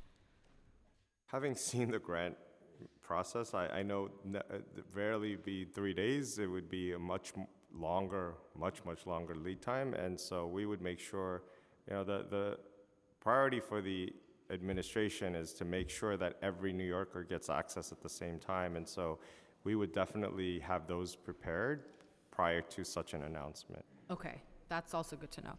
You mentioned that on your SBS hotline, 1,100 calls were received in languages other than English. What were some of the prominent languages?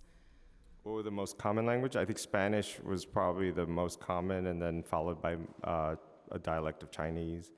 Those are probably the two most common, but we've had Russian, we've had Bangla, we've had all sorts of Urdu. Since we've done the outreach in those communities, we do have seen an uptick in calls in those particular languages, which is what we're hoping to see. Understood. And then it's really wonderful to know about the free business courses that are offered across languages designated by the Language Access Law. Could you share what outreach looks like for participation in these courses? A lot of it is through, we have the traditional email network, but we also make sure that, again, as I'd mentioned, that social media is a big part of it, and understanding different communities' preference for different social media channels. So we try to get word out through all the various social media channels. For the first time this year, we also use TikTok, for example, understanding that some of the younger generation in particular are more tuned to that. And as you had talked about, sometimes with immigrant business owners, it's really the children that kind of are the best source of initial information, and then they can mention it to their parents. Hey, there's also this for your restaurant or your small business, to the parents. So we understand that information to the small business owner comes from so many different ways, and we have to try to hit all of them.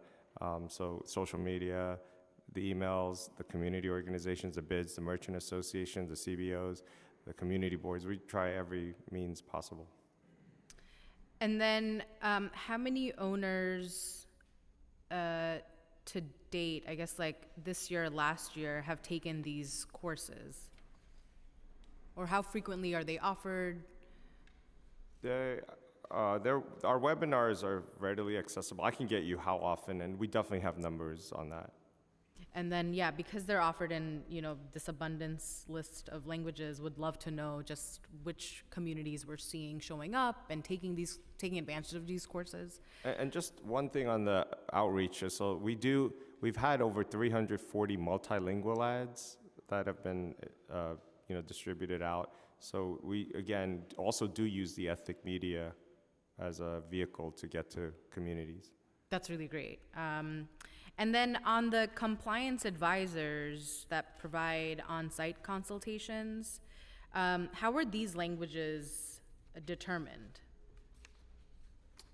Because I see like the courses are offered in many more languages than the compliance advisors. Like, could you share a little bit about the discrepancies? Oh, with the compliance advisors, I think it's just that we have 7 compliance advisors in-house, and so while they're out in the field, we're obviously very mindful to have as much language capability, and so the 7 compliance advisors in particular speak those particular languages, and that's why it's the limit of the human person.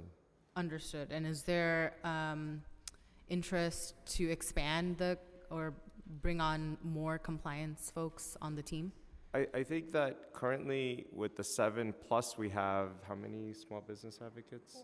4. We have 4 small business advocates. And then what we did was we reorganized our agency last month to include a brand new outreach team. And I think the outreach team will also be able to connect as many more small business owners because we'll just be a little bit more efficient in how we do our outreach, and then get them connected with the small business advocates and the compliance advisors who speak all these multiple languages, and make sure that more immigrant small business owners get access to our services.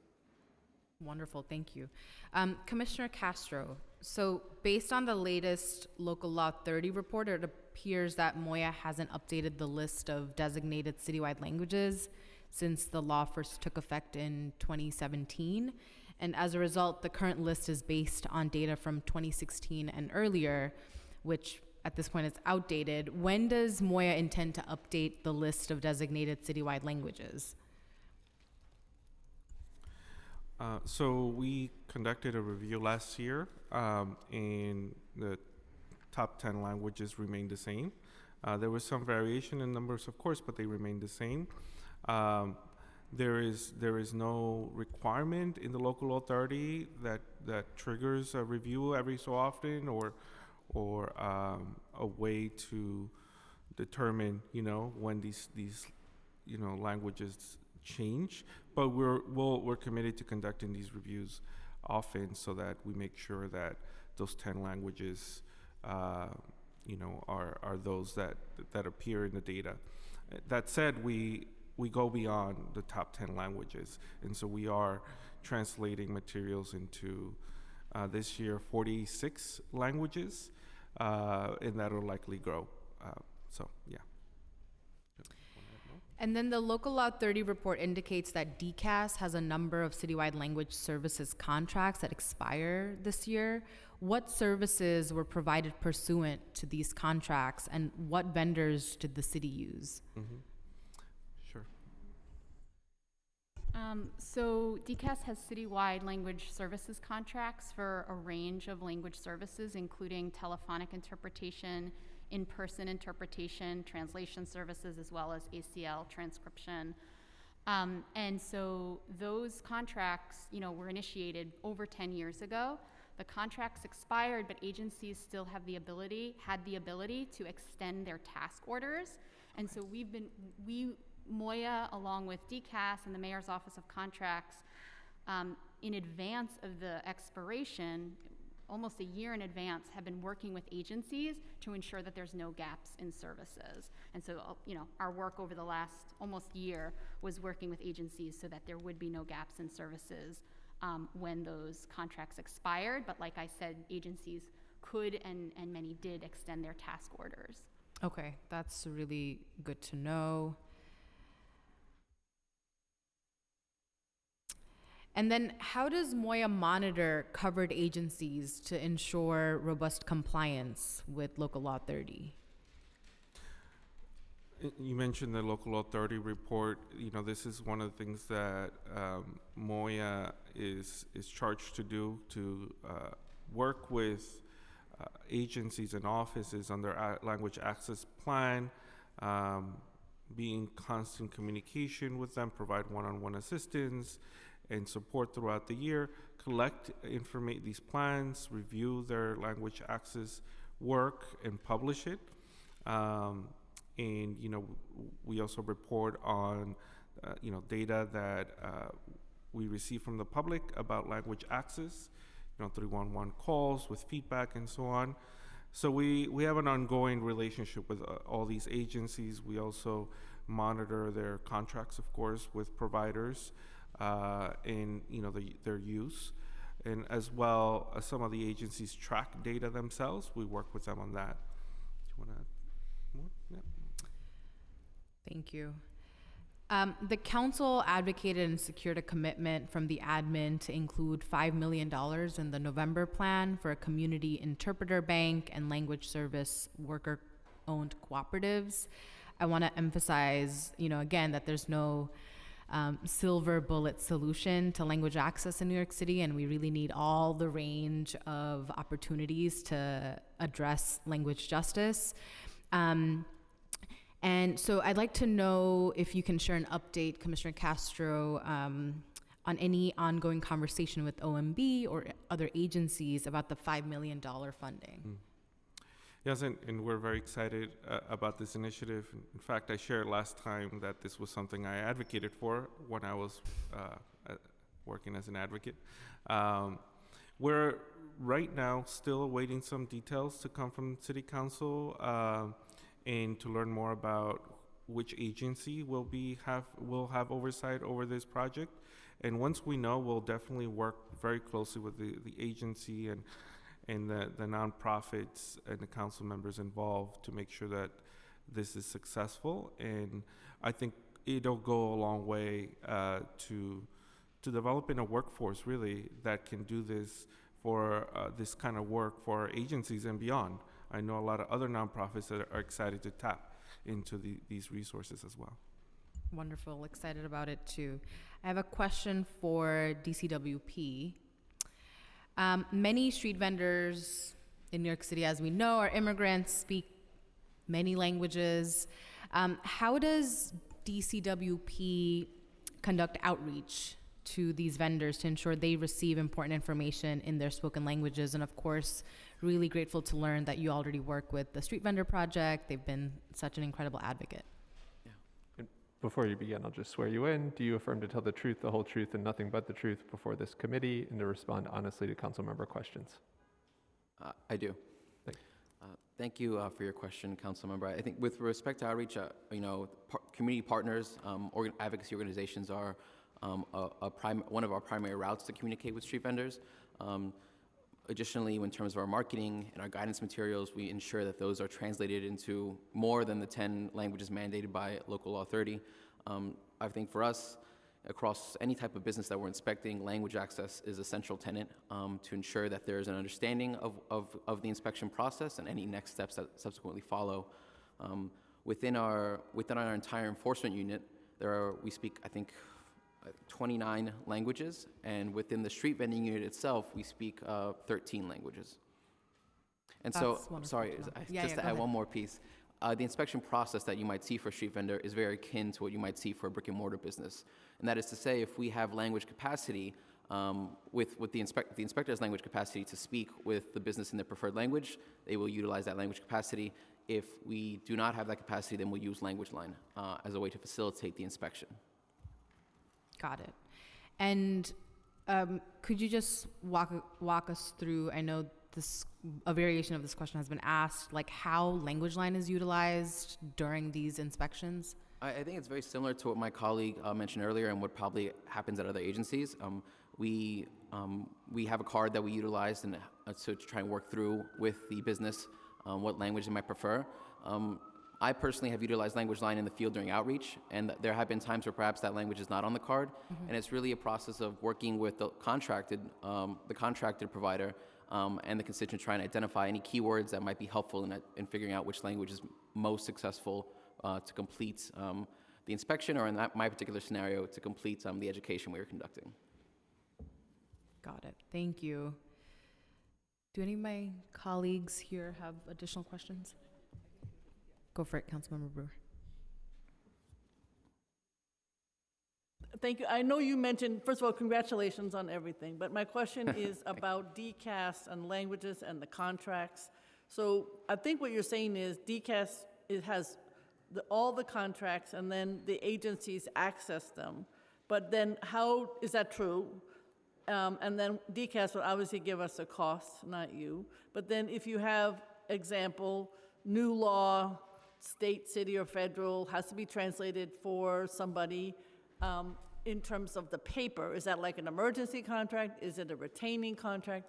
How does that work in terms of just the contracts for the different agencies? Yeah. So for the first question, DCAS had citywide language services contracts for a range of services which city agencies had the opportunity to buy into, and many did. Not all city agencies utilized the DCAS citywide contracts. Some go outside and To get their own, yeah, and get their own through the to supplement or to complement. right. yeah, or just instead of. Instead of, okay. Instead of. So it's up to the agency. And then I'm sorry, The second issue, it says you need something translated. The word would be last minute because there's some new law, blah, blah, blah. How do you, is that an emergency contract? Is there something on retainer? You need a new, in Creole, you need something translated in Creole that's coming out of Health Department, Consumer Affairs, Buildings, or whatever. How would that, is that part of a citywide contract? That's what I'm asking. Well, city agencies, have their own mechanisms for doing that. Moya has in the past supported sort of rapid translations during COVID. We supported rapid translations, so it depends on the city agency and what their resources are. I guess what I'm trying to say, we're all trying to save money, right? So, I'm hoping there's no duplication between the citywide contract and what the agencies are doing. Not with you, I'm sure, but there may be others. And then I'm trying to figure out, do we have to pay somebody at the last minute for a contract to translate because we didn't get organized enough to have a retaining? I don't know, I'm just asking. So I would just say that Moya is always at the ready to support whenever these issues come up, and we can help determine which agency might be best equipped to hold this translation, or we could do it ourselves. It just depends. So for instance, in case of emergency situations, we often step in and support. For instance, with the Bronx fire earlier in the year, or currently with the asylum seekers, we take on, wherever we need to fill gaps. But certainly, when it's a health concern, for instance, the OHMH will step in and take that on. All right, thank you. Do you have any questions? I just wanted to DCWP, advocates and so many of us fought really hard to remove enforcement away from NYPD to DCWP. So I just want to make a push and encourage the department to beef up the educational materials, the outreach, and really rely on the community advocates and the folks who have been pushing for this from the very beginning, so that our micro businesses are not accosted and fined inappropriately, unjustly, and that they really understand the services available, what to do, what not to do. And I know the Street Vendor Project is putting together a package of legislation that we'll be pushing for in the coming weeks and months, but really just wanted to make that push as I have you here face to face. Yeah.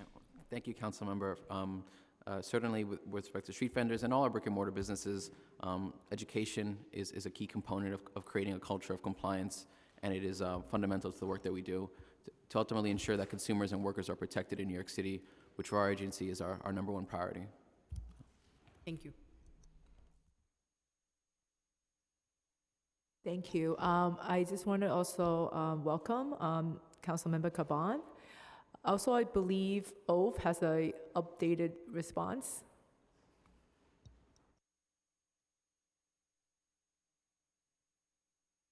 I want to misspoke earlier regarding the appeals question. Oh, thank you.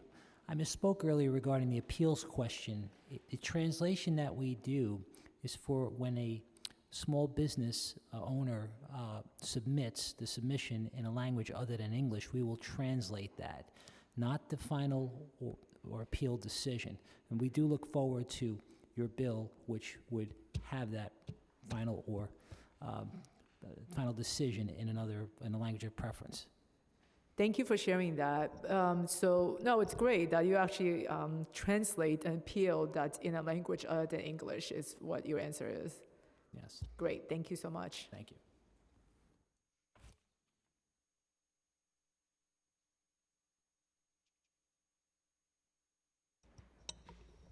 Thank you, Chairs. We'll now turn to public testimony.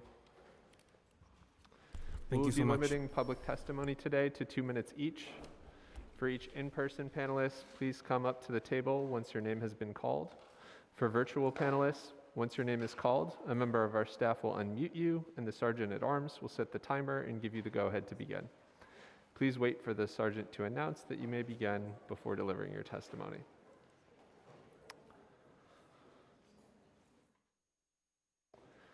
Our first panel today will include Hashina Sumi, Liang Liang, Fatima Mazumdar, and Zua Teo. Please make your way up to the table. Time starts now.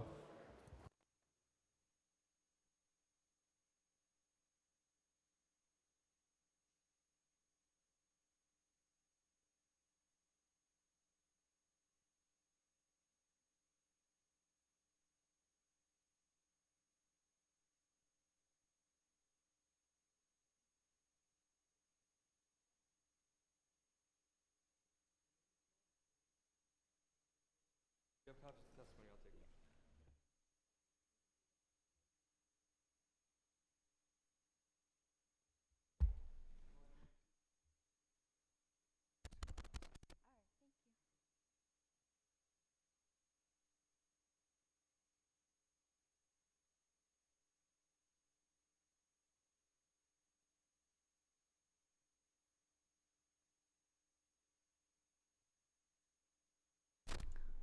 Hello? Okay, that's working. Good morning, everyone. My name is Sheila Akhtar, and I'm a member of the New York City chapter of a Asian women's organization, NAPOF, also known as the National Asian Pacific American Women's Forum. I'm writing this testimony on behalf of the bill number 0570-2022, which will allow the establishment of an Office of Translation and Interpretation within the Office of Immigrant Affairs. As a child of Bangladeshi immigrants, I have had first-hand experience in witnessing and enduring the indirect as well as the direct causes of the lack of language access in New York City. Growing up, my siblings and I would take turns missing school so we can be our parents' translators. We had to accompany our dad to civil court so we can win against our negligent landlord, take our parents to the doctor's appointments, and even translate during parent-teacher conference, whether it was our own report card or a sibling's report card. At the time, we never thought much of it, as we believed we were helping our parents and our family, the people that sacrificed their entire life for ours. But as we grew up, we realized how fast we had to face reality as we were forced to learn about things we should not have to worry about as young children. We were given adult responsibilities such as filing lawsuits, writing checks for our rent and utilities, translating for our parents when they were buying a house, with the fear that if we were to make a mistake, the fault would fall onto our shoulders, even though we were just kids. Now the Bengali community has grown immensely in areas such as Kensington and Ozone Park, causing Bangla to be one of the top languages in New York City. However, behind the prospering Bangladeshi community, there is still a lingering issue that has yet to change: the lack of language access for these Bengali immigrants. As a canvasser in our Bangla team in Kensington, Brooklyn, which is another predominantly Bengali neighborhood, we have communicated with hundreds of Bengali women about the barriers that are presented to them. You can keep going. Oh, okay, thank you. We have communicated with hundreds of Bengali women about the barriers that are presented to them when they try to obtain governmental assistance such as SNAP benefits and rent relief. We noticed that the main reason for this is there is a lack of resources that are presented to Bangla, instead being written in English. If they were written in Bangla, it was often incorrect to the point it could not be deciphered.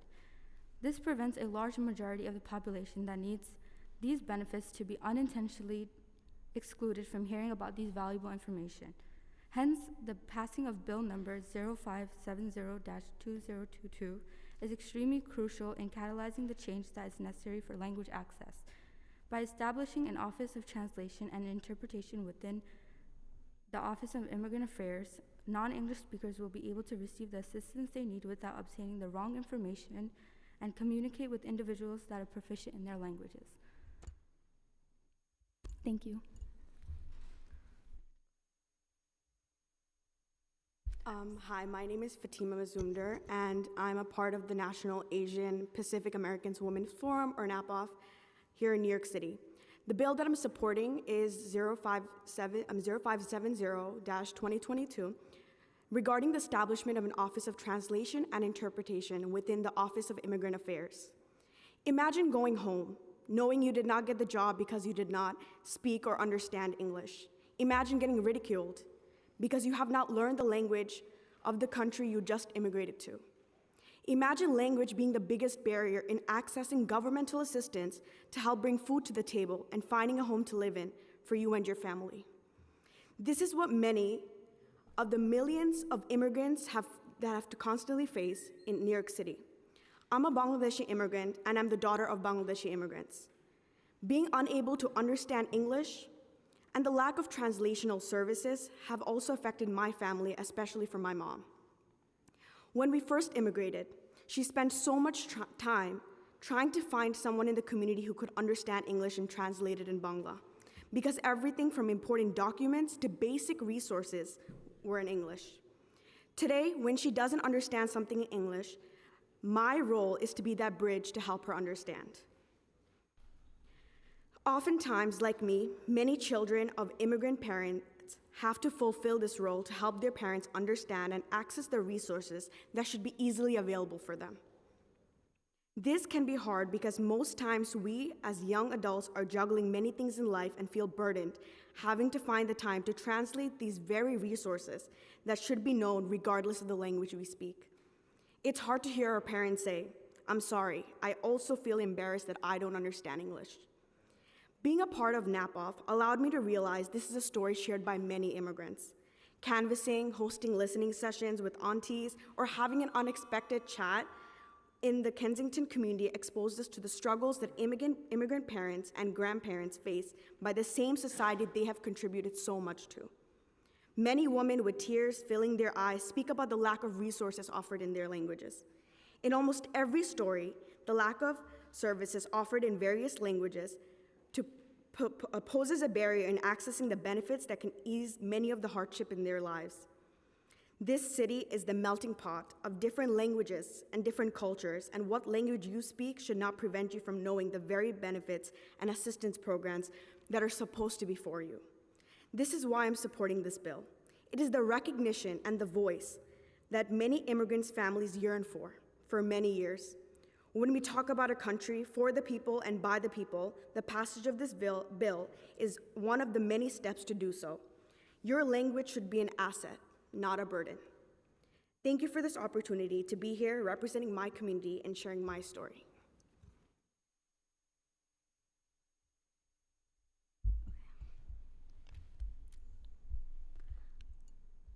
Hello everyone, my name is Hashina Sumi. I am part of NAPOF, National Asian Pacific American Women's Forum, an organization geared to helping the rights of many underprivileged women. Today I am here supporting the bill 0570-2022. I am here to show my support in regards to the establishment of an Office of Translation and Interpretation within the Office of Immigrant Affairs. Growing up as a first generation of Bangladeshi immigrant parents, I have seen my parents struggle a lot, whether it be to get a job they are well qualified for or obtaining government benefits. They struggle because of the inability to understand many documents written in English, in addition to services that were not provided in their language. During the pandemic, as everyone was applying for unemployment, my parents also had lost their job, but because they were unable to understand the documents, they had difficulty applying. As their daughter, I was happy to help my parents with the application process. However, I thought to myself, why is it that it's so hard to apply for government benefits for my parents? Is this all because they cannot speak and read English that well? Being a part of NAPOF and canvassing in the community of Kensington, also known as Little Bangladesh, many Bengali women have expressed their concern, similar to that of my parents. They were not able to apply for government benefits such as SNAP, rent relief, unemployment, all because they were unable to comprehend the documents given. Oftentimes, these documents also had many errors written within them because they were translated by online translation services. This in turn affects the understanding of such crucial information. Time and time again, we see the effects that the barrier to accessing services in one's language poses. By passing the 057 bill, we can finally bring about change to accessing necessary resources in our language. And thank you everybody for your time. Can I ask a question? Thank you so much. This is such an inspiring panel. Just shout out to NAPOF. And thank you for supporting my bill, Intro 570.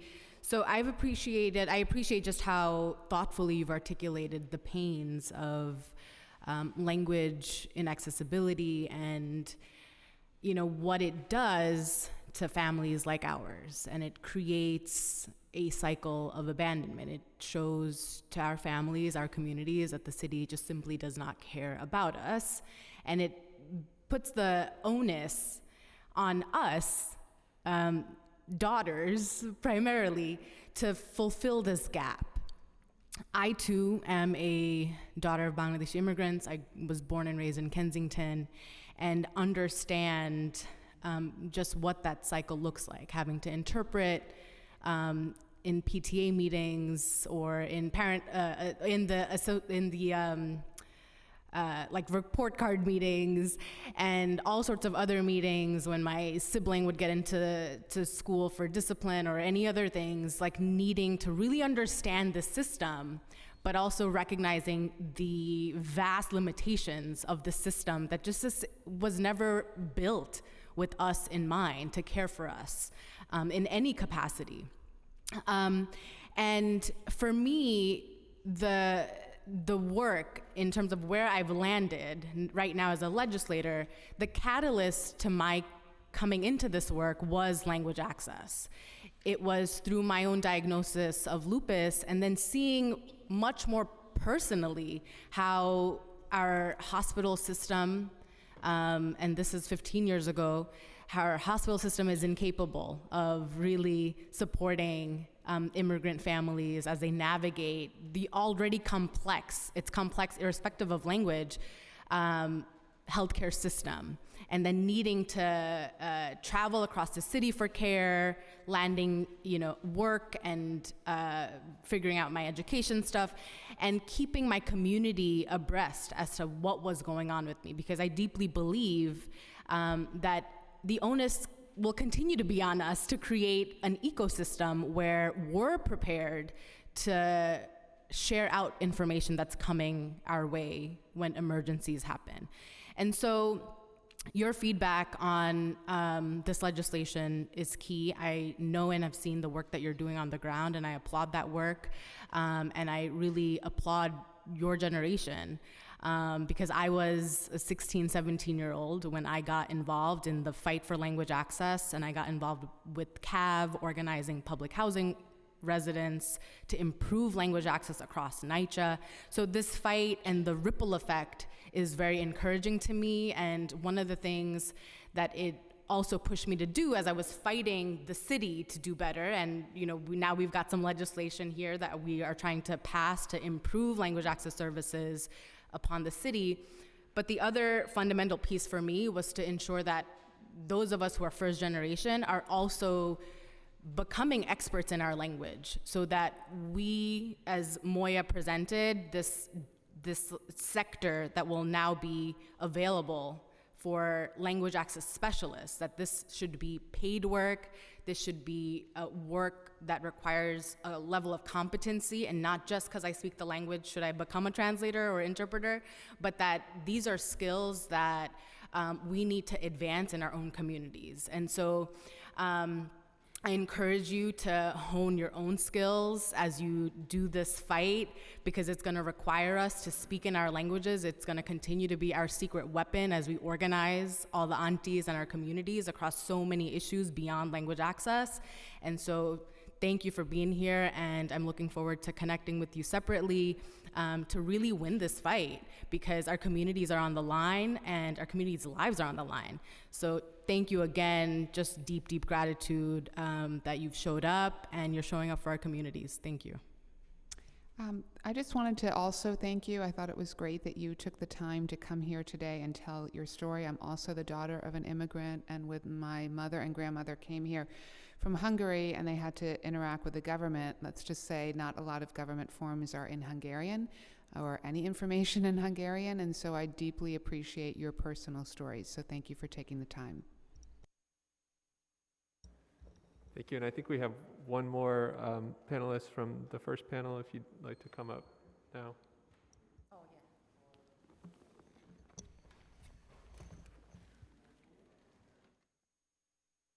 Hello, my name.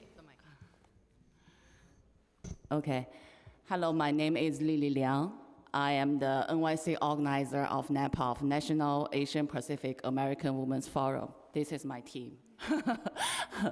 I'm here to support all bills on NYC translation services, especially Councilmember Shahana Hanif's Bill 0570-2022.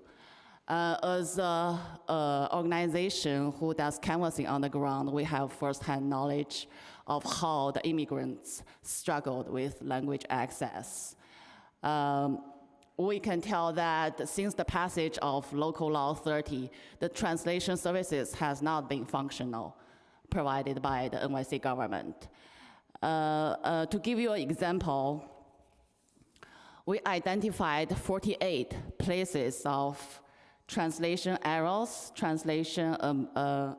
omission of translation, idiomatic problems, omission of words, or grammar mistakes in this Chinese page of HRA's homepage, which I brought like 15 copies, and we can distribute it to the council. So we also give the documentation of translation errors in HRA's Bengali pages to show words the director of language access at the DSS on July 1st. So why could this happen? The NYC top 2 contractors on translation services admit or advocates using software to translate, basically Google Translate. This is the screenshot of their web pages saying that they use software to translate. So based on controller's checkbook NYC.com, NYC spent big with Language Line, the biggest contractor. The agency were not able to answer question on the amount. I can tell you it's totaled 140 million. With translation contracts alone, it totaled 37 million with 22 million to spend until 2025. Contracts on translation and interpretations alone are 12 million. Contracts on interpretations are 90 million with 49 million to spend. Based on the eligibility of the government website, we don't see the difference of these contractors with Google Translate. So if the government just has to use Google software to translate to cut down cost, use Google Translate for free. And redirect the money spent on translation services to New York-based human translators who are otherwise unemployed bilingual immigrants to check on the machine-translated materials for errors and corrections, and to the CBOs who are de facto sole in-language service provider for immigrants to access government services, programs, and information. And we know that the council has power to put the government on that path.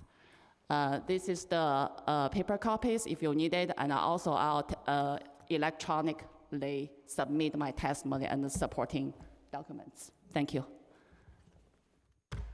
Thank you. And the last person on this panelist was Zua Teo.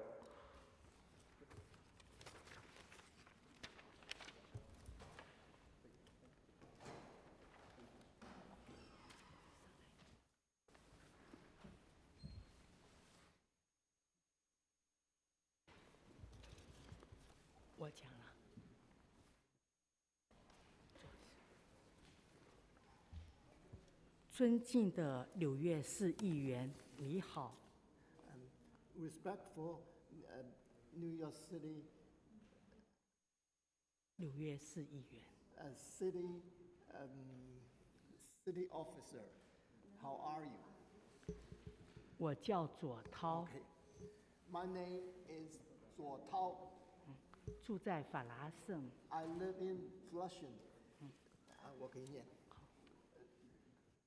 My age is 65. I am the member of National Asian Pacific and American Women's Forum. Today I come over. Okay. Today I come over here.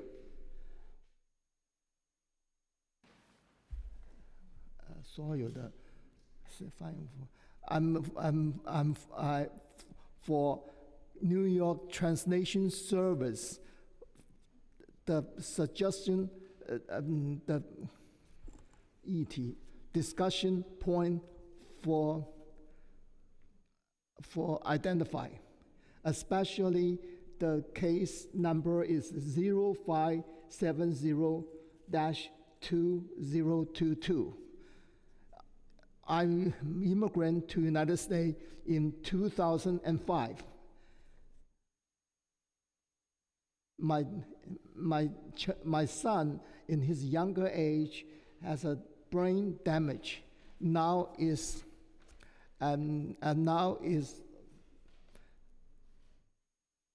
a very, very low in IQ. I and my husband work very hard and to bring up the children. And my husband passed away due to overwork. And then I am taking over to bring up my child's heavy responsibility. When I have to go to work, my son just wander around the street. And when he was hungry and he doesn't know how to use money to buy food, I trying to get his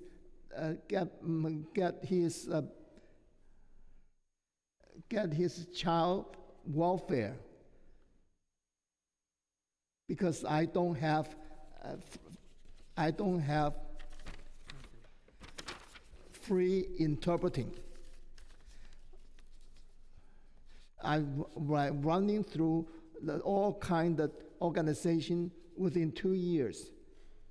还被别人骗了200块，你就这样讲，还被别人骗了200块钱。 Sir, could we have the testifier to Yes. just read her Because statement? 你被骗了200块。I was cheated for $200. Excuse me, instead of interpreting the English, could you have her read it in the language that she wrote it in? She can say it in Chinese, and then once she's completed, you can summarize. You mean as she read Chinese? Yeah. Okay. 后来，《世界日报》的记者在街上看到我的孩子， Then the newspaper, 世界日报 the university. It doesn't have to be line by line. Can she just read her statement? Okay. Then the reporter from the Chinese newspaper saw my son. 把我们的故事登上报纸。 Then we made a newspaper report regarding to my situation. 这是当时《世界日报》的那个 This is the reporting from the Chinese newspaper, right here. 对，然后国会议员孟昭文办公室帮我联系到社区组织华策。 Then the Congressman Meng Zhaowen, an office, get in touch, help me to get in touch for New York 华策会 organization. 华社会 Chinese。 Okay, the 华策会 in English is Chinese American Planning Council. 我最终帮我儿子申请到了残障人福利证。At last, I apply for the disability benefit subsidy. I appreciate the American government and 我非常感谢美国政府和纽约的福利政策。I'm deeply appreciate grateful American government and New York City's welfare policy. 也特别感谢社区组织华策会对我全家的帮助。And I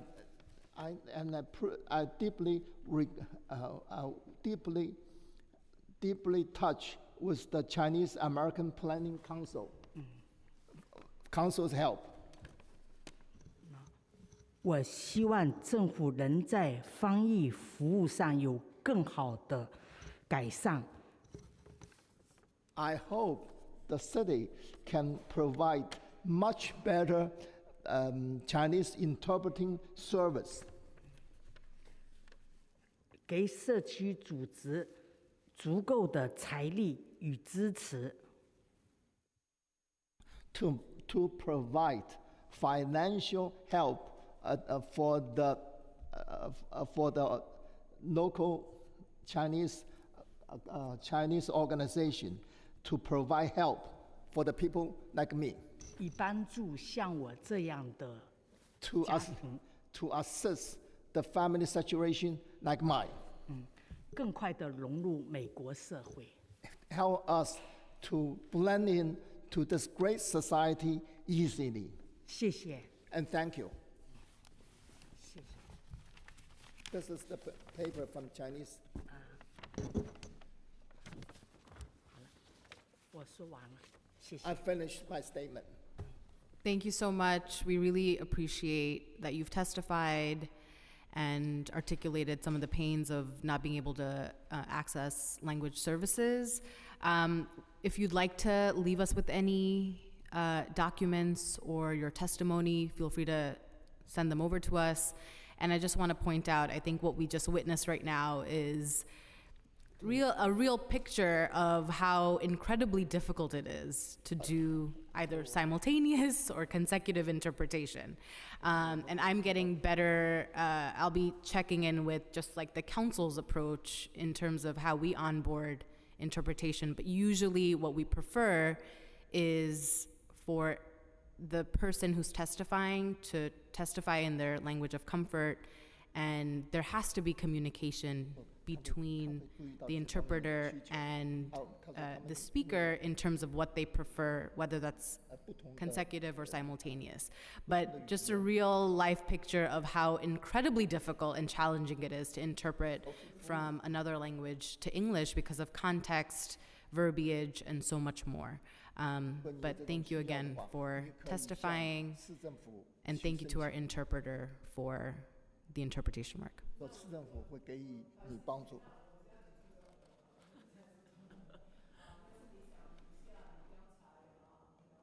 日报那个世界日报你可以留下给我们，我们都会看。那以后我也是纽约市议员在 Flushing， 所以以后你端有好像议员这些问题像纽约市政府你没有办法联络到这个市政府，因为他们没有讲中文，你很欢迎可以来我们的办公室我们也是可以用我们办公室有人在里面可以讲中文，所以我是很欢迎你可以来我们的办公室，谢谢你。你家里还有一份吧？有。OK，这个报纸是给你，我家里还有一份。好，谢谢你。跟他讲说，你家里还有一份。好，谢谢。谢谢。 Thank you. We'll now hear from our second panel, which will include Ravi Reddy, Aracelis Lucero, and Urjan Sherpa. You may make your way up to the table now.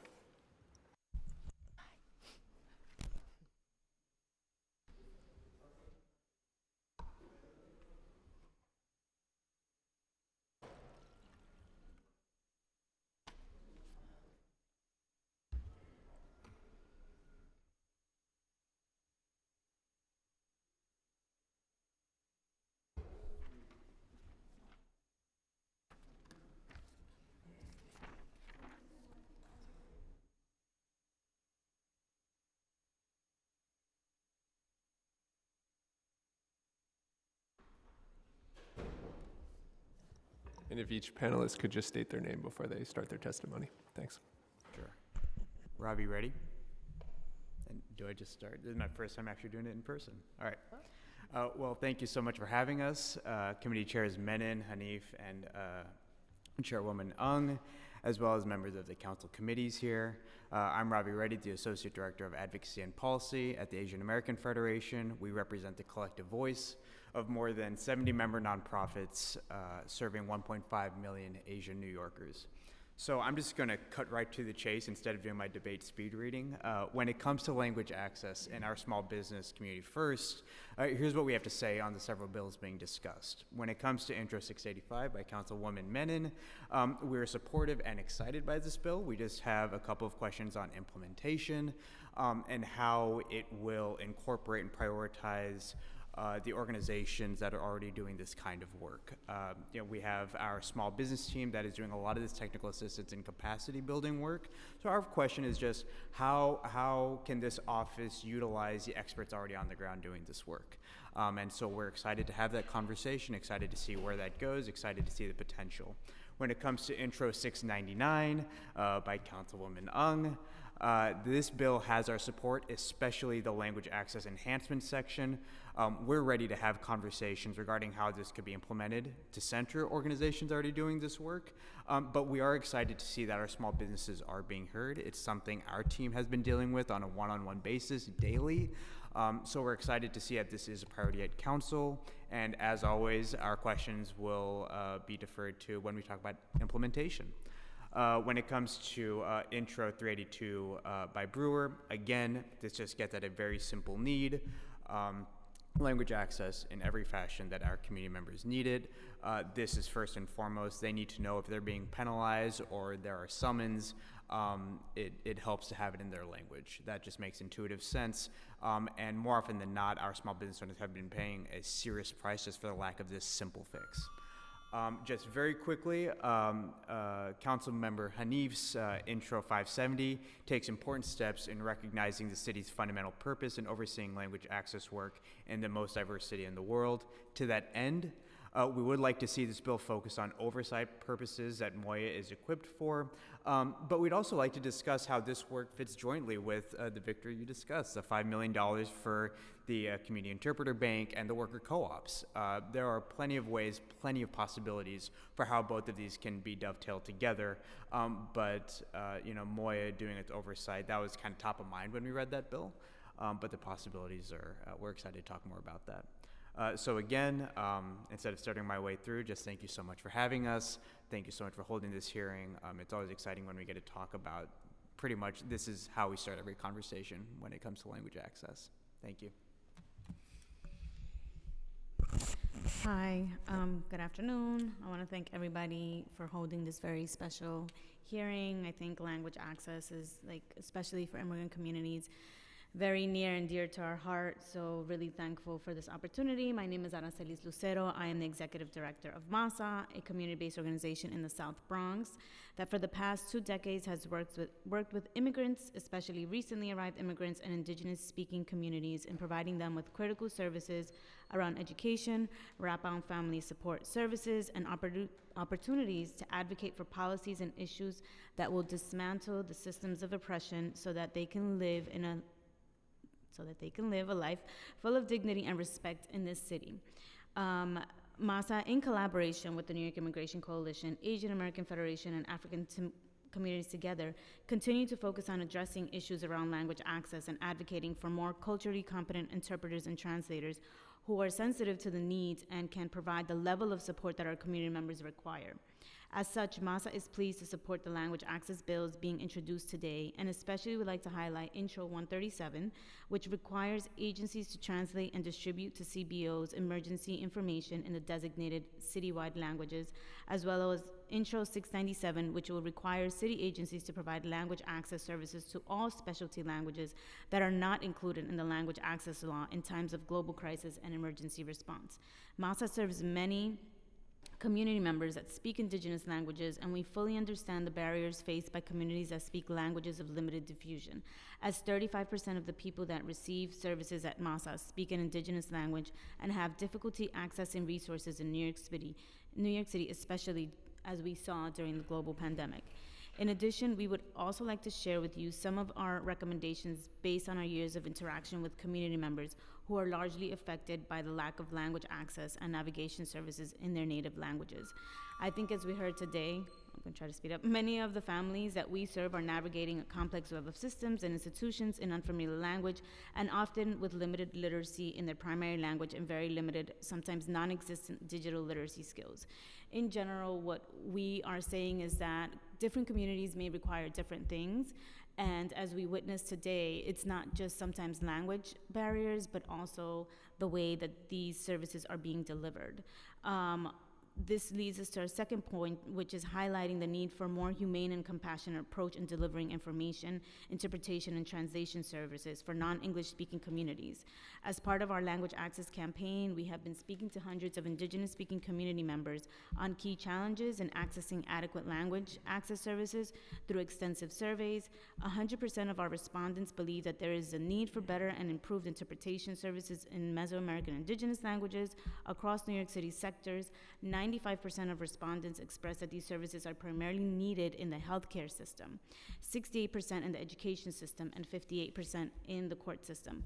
I will submit testimony with 2 stories that I think you guys should hear. I don't want to abuse my time, but in particularly what we found is that there's an overwhelming instance of dismissive behavior, particularly in the healthcare system, and that discrimination towards indigenous speaking communities from healthcare professionals. Following interactions with healthcare providers, many community members were hesitant to seek healthcare in the future due to fear that their healthcare needs would be ignored because of language barriers as they had in the past. In addition, we have found that non-English speakers are not able to access resources in a timely manner, as it takes longer for them to schedule appointments or get basic information on services due to lack of fast interpretation services. So as I said, I have 2 testimonies that I would have loved to share, but I want to be respectful of everybody's time, and I'll submit them in the written record. Thank you very much for having me.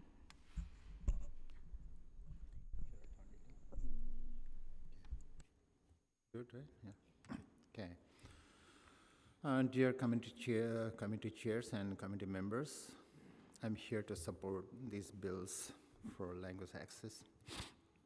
My name is Urgen Sherpa, and I work at Chaya Community Development Corporation as the senior small business organizer. Chaya builds the power, housing stability, and economic well-being of South Asian and Indo-Caribbean communities in New York City. I would like to start by thanking this joint committee for allowing me to testify today.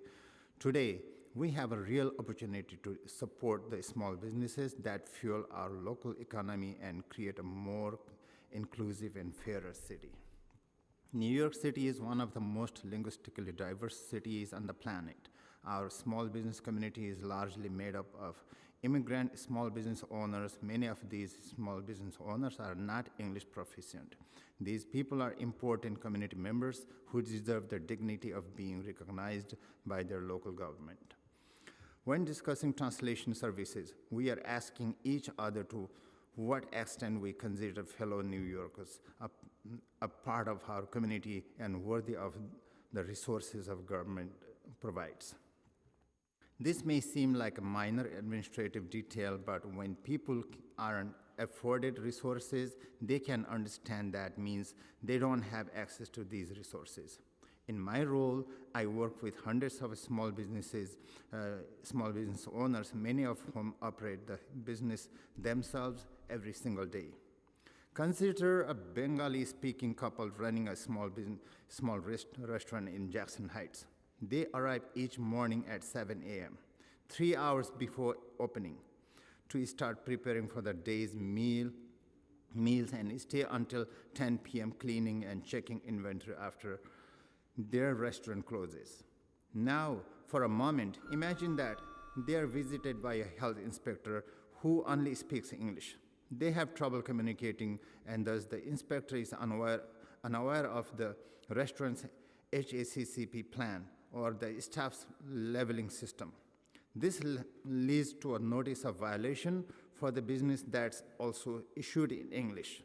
The couple is aware of the need to make improvements, but somehow outside of their busy 15-hour day, they have to find time for someone to help them and translate the content of the notice of violation and figure out how to communicate with the next inspector that visits them.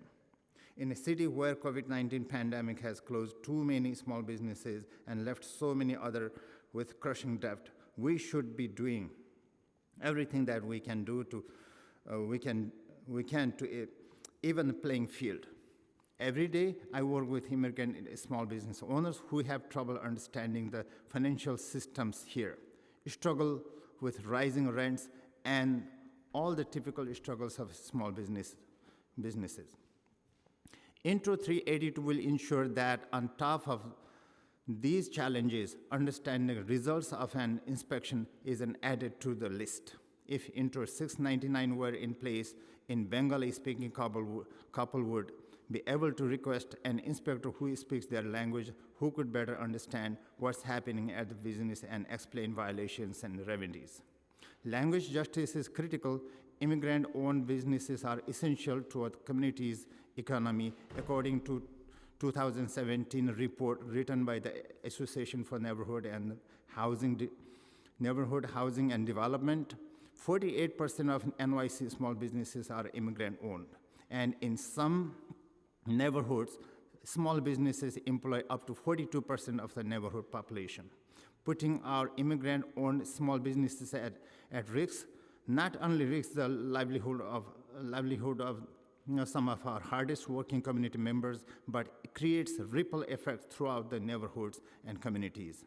Chaya CTC urges you to pass these bills in the spirit of creating a level playing field for business owners and in support of our local economies. Intro 137 is sponsored by Councilmember Julie Wong. Intro 382 is sponsored by Councilmember Gail Brewer. Intro 570 is sponsored by Shahana Hanif. Intro 697 is sponsored by Councilmember Chandra Ong. Intro 699 is sponsored by Councilmember Sandra Ong.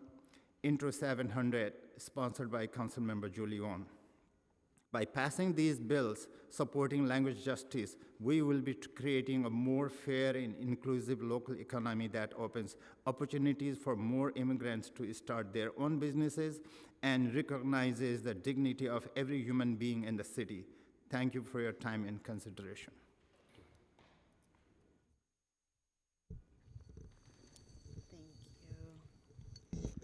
Bon après-midi, tout le monde. First, thank you for your time. I know hunger is starting to set in, so I do want to say thank you for the opportunity to testify. My name is Taina Wagnac. I am the Senior Manager of Local Policy and Legislation at the New York Immigration Coalition. And just to summarize and jump straight into the key point, while we thank the committee chairs for putting forward this bill packet, the work must continue. New York City took an important step with the passage of the Language Access Policy, Local Law 30. However, as we witness and see this every day, there are still barriers that remain for our LLD's population, and we see that these continue to affect those barriers throughout this pandemic. So also to build on recent achievement, we continue to propose that the council support the creation of the Community Legal Interpreter Bank to expand language access and increase the supply of trained, vetted immigration legal interpreters by committing funds through a city council budget to be provided to community-based nonprofit organization. In addition, we are also proposing that the funding for the New York City Council's Workers Cooperative Business Development Initiative be increased to enable immigrant community-based communities to develop and launch 3 language service worker-owned cooperatives, 1 for African languages of limited diffusion, 1 for Asian LLDs, and 1 for Indigenous Latin American LLDs. Languages cannot be interpreted seamlessly from one into the other. This process involves consistent training, robust research to collect information on languages and the various regional dialects. Creating a CLIB and worker cooperative will help provide the additional resources for not just individuals, but even the city government, including particularly for Moya, as they take on this new responsibility for overseeing the new Office of Translation and Interpretation, a great resource that I'm sure that they'll be able to find very useful. Another issue that must be addressed is the translation of local emergency notifications. Local Law 30 provides no allowance for the adjustment of documents most commonly distributed to the public that are translated for emergency purposes, and there's no specifically on timetable for when documents should be translated. And although the legislation put forward today would provide for the translation of any documents provided by the federal and state government related to declaration of emergency affecting the city, the bill does not include any adjustment or such adjustment, nor does it dictate the timeliness necessary in emergency situation. As we briefly saw over the last few, what feels like decades, but really has only been a few years of this pandemic, getting timely, accurate, and accessible information and services is a matter of life and death for individuals and a public health imperative for all of us. And while we are focusing on solution, we should not forget our immigrant adult learners.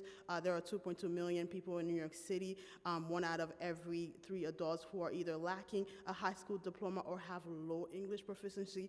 In support of these adult learners, we call on the City Council and the Mayor to restore all fundings for adult literacy program and to invest additional money over the next 2 years to fund a pilot program that will provide wraparound services to adult learners. Once again, thank you for convening this extremely important hearing and allowing me to testify myself, the NYIC, our entire organization, and partners across New York City. Look forward to continue to work with you all to come up with solutions. Thank you for your time. Great. Thank you so much to this panel. We really appreciate your very thoughtful testimony, and obviously look forward to working with all of you in terms of your questions about implementation on the respective bills. I know we have a number of people who are interested in testifying on Zoom. So CJ, I will turn it to you. Thank you, Chair. We'll now turn to a panel of Zoom panelists. I'll first be calling on Jeremy Laufer, followed by Sean Campbell, and then Meda Ghosh. Jeremy Laufer, you may begin upon the sergeant's announcement. Starting time.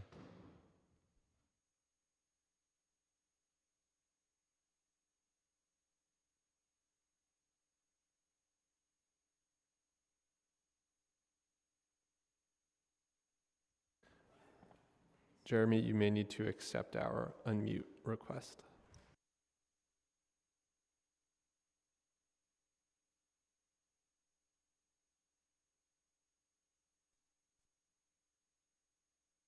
Thank you. There was no request, but you did unmute me. Thank you. My name is Jeremy Laufer. I'm the District Manager for Community Board 7. In the interest of brevity, I will skip around my testimony, but I encourage everybody to read it. I do want to make the distinction, though, that we are an independent agency in New York City. We are not part of the all agencies brought up by Moya. So I will begin my testimony. Brooklyn Community Board 7 believes the bare minimum required of us should be able to communicate with our constituents. The haphazard way this currently happens leaves many of our residents uninformed on important issues and potential life-altering changes in our community. I'd like to share 2 anecdotes that demonstrate the need for the proposed service described in Intro 570. In October of 2020, our board held a Transportation Committee meeting regarding DOT's proposal to change 7th and 8th Avenues to one-way streets in 3 community districts, a meeting forced on them by an Article 78 lawsuit. In our district, this area includes the heart of Brooklyn's Chinatown, with many residents who are not proficient in English. Community Board 7 scrambled to get an organization to provide the technology to hold our first and to date only hybrid meeting. We asked DOT to provide interpretation services so that we could properly communicate with the residents most affected by these proposed changes. DOT let us know that they do not provide translation. The board found it unacceptable to fail to communicate with those most affected by the proposal and paid for a contractor to provide interpretation in Spanish and Chinese for a 3-hour meeting. The $900 cost represented about 5% of the board's entire non-salary budget for the entire year for a single meeting. Such costs are unsustainable for our tiny independent agency if we provided interpretation for every meeting we hold, which we believe should be the standard. Incidentally, DOT did not provide their presentation in any language other than English. Just a few months later, the MTA asked us to hold a transportation committee meeting on adding elevators to the 8th Avenue subway station, again in the heart of Brooklyn's Chinatown. Again, we asked the agency to provide interpretation services, and we were once again told that this service would fall to us and our minuscule budget. To put that another way, a $50 billion agency asked a $250,000 agency to provide a platform for their community outreach and told us it was up to us to figure out how to communicate to the people they wanted to reach. As that meeting was towards the end of the fiscal year, we no longer had enough funds to pay for a contractor and had to rely on community volunteers who were unfamiliar with the acronyms and technical terms used by the agency. While volunteers can be a stopgap, there is no quality control, and our lack of knowledge of the language leaves us vulnerable to someone propagandizing an issue in their interpretation. Community Board 7 believes a budget increase for community boards, while desperately needed for a variety of reasons, should not be the city's sole answer to this need, as Ms. Campbell's testimony and my testimonies will demonstrate that different boards have different interpretation and translation needs. A simple budget increase for these services penalizes those with greater need for these services, as boards can use these fungible assets for other purposes. Those with greater need would not be afforded such a luxury. Our board has had the opportunity to read and question Councilmember Hanif's staff on Intro 570 and voted 41-0 in favor of the legislation, while also calling on the council and the mayor to fully fund the service. This legislation will greatly enhance our abilities to communicate with our constituents, provide opportunities for marginalized populations to weigh in on community issues, and share their needs and interests with the city and with the larger community in a way that has not been provided uniformly in the past, and will make the city a fairer place to live and work no matter what language you speak. Thank you. Thank you. Next, we'll hear from Sean Campbell, followed by Meda Ghosh, and then Lorena Kurusias. Sean Campbell, you may begin upon the sergeant's announcement. Starting time. Thank you very much. Thank you, committee chairs and members. I also want to thank my colleague, Jeremy Lawfer. I'm very glad to be testifying in tandem with Community Board 7. Jeremy's provided a great deal of support among Brooklyn community boards, as well as with the citywide working group Future of Community Boards on this issue. This testimony is to provide support for Intro 570, although there certainly have been, all of the other intros are also laudable and support worthy. But as the most local city agency in the city of New York, it is extraordinarily important that community boards offer language access. In Community District 14, nearly 50% of our residents are foreign born, and nearly 25% self-identify as having limited English proficiency. The language needs are extremely diverse in our community, where over 30 first languages are represented in one of our local elementary schools. However, community boards are one of the very few city agencies that have not had significant budget increases in the past 25 years. And as of today, I'm the only full-time staff member on this board. We have had similar stories and hurdles that were articulated by my colleague, Mr. Lawfer, a moment ago. And in order to translate meeting notices, public hearing notices, agendas, event notices, websites, newsletters, and then to provide interpretation at those meetings, hearings, and events, community boards must have access to city resources, including, although not exclusively, a baseline budget increase. It's important to note that language needs do vary from community district to community districts. Some districts have a higher percentage of people in need of language access services. Others might have a smaller percentage, but a more diverse set of languages. It is encouraging that all of these intros are pending before City Council right now. It does demonstrate that City Council values the need to increase language access, and has recognized the importance of access when it comes to voting and when it comes to various enforcement efforts. Surely providing New Yorkers their most local government office language access services and support is a priority. Thank you. Thank you. Next, we'll be hearing from Meda Ghosh, followed by Lorena Kourousias. Meda Ghosh, you may begin when the sergeant calls time. Starting time. Good afternoon. My name is Metha Ghosh, and I am the Health Policy Coordinator at CACF, the Coalition for Asian American Children and Families. Thank you very much to Chair Hanif, Menon, and Ang for holding this hearing and providing this opportunity to testify. Founded in 1986, CACF is the nation's only Pan-Asian children and families advocacy organization and leads the fight for improved and equitable policies, systems, funding, and services to support those in need. Language barriers are a huge obstacle faced by many folks in immigrant communities, and especially in the AAPI community. In New York City, the AAPI community has the highest rate of linguistic isolation of any group, as 46% have LEP, meaning that they speak English less than very well, according to a more recent study from the New York City Department of Health and Mental Hygiene. Moreover, more than 2 in 3 Asian seniors in NYC are LEP, and approximately 49% of all immigrants in NYC are LEP. Language barriers can prevent folks from accessing vital services like healthcare.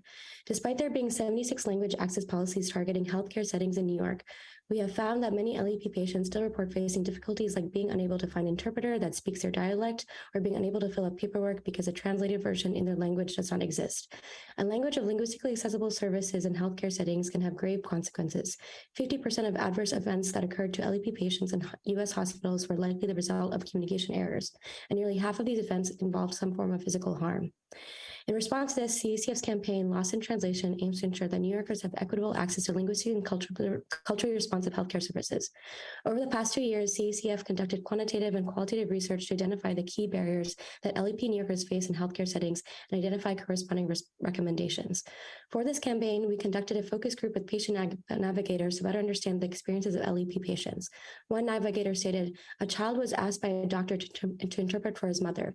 The doctor told the child that his mother had cancer, and the child refused to tell her. The doctor continued to ask him to interpret even though it was not his responsibility. Putting the burden of interpretation of medical information on the child of a patient is beyond unacceptable." Language access is also paramount for LEP families with children attending New York City public schools.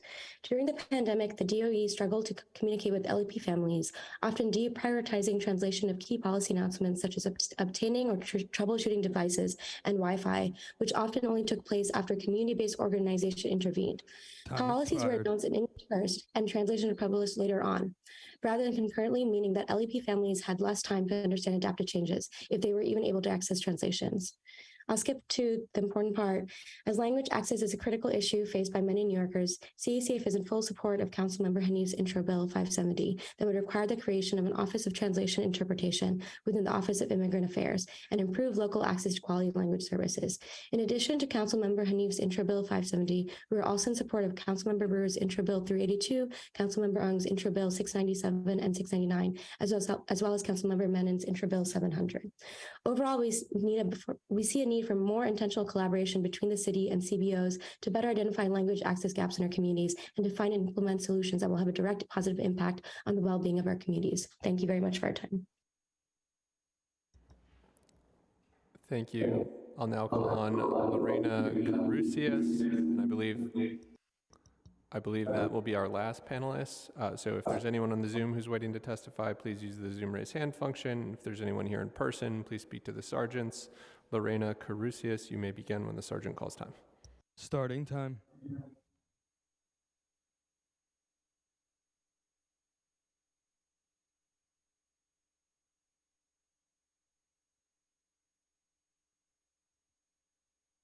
Lorena, you're unmuted, but we cannot hear you.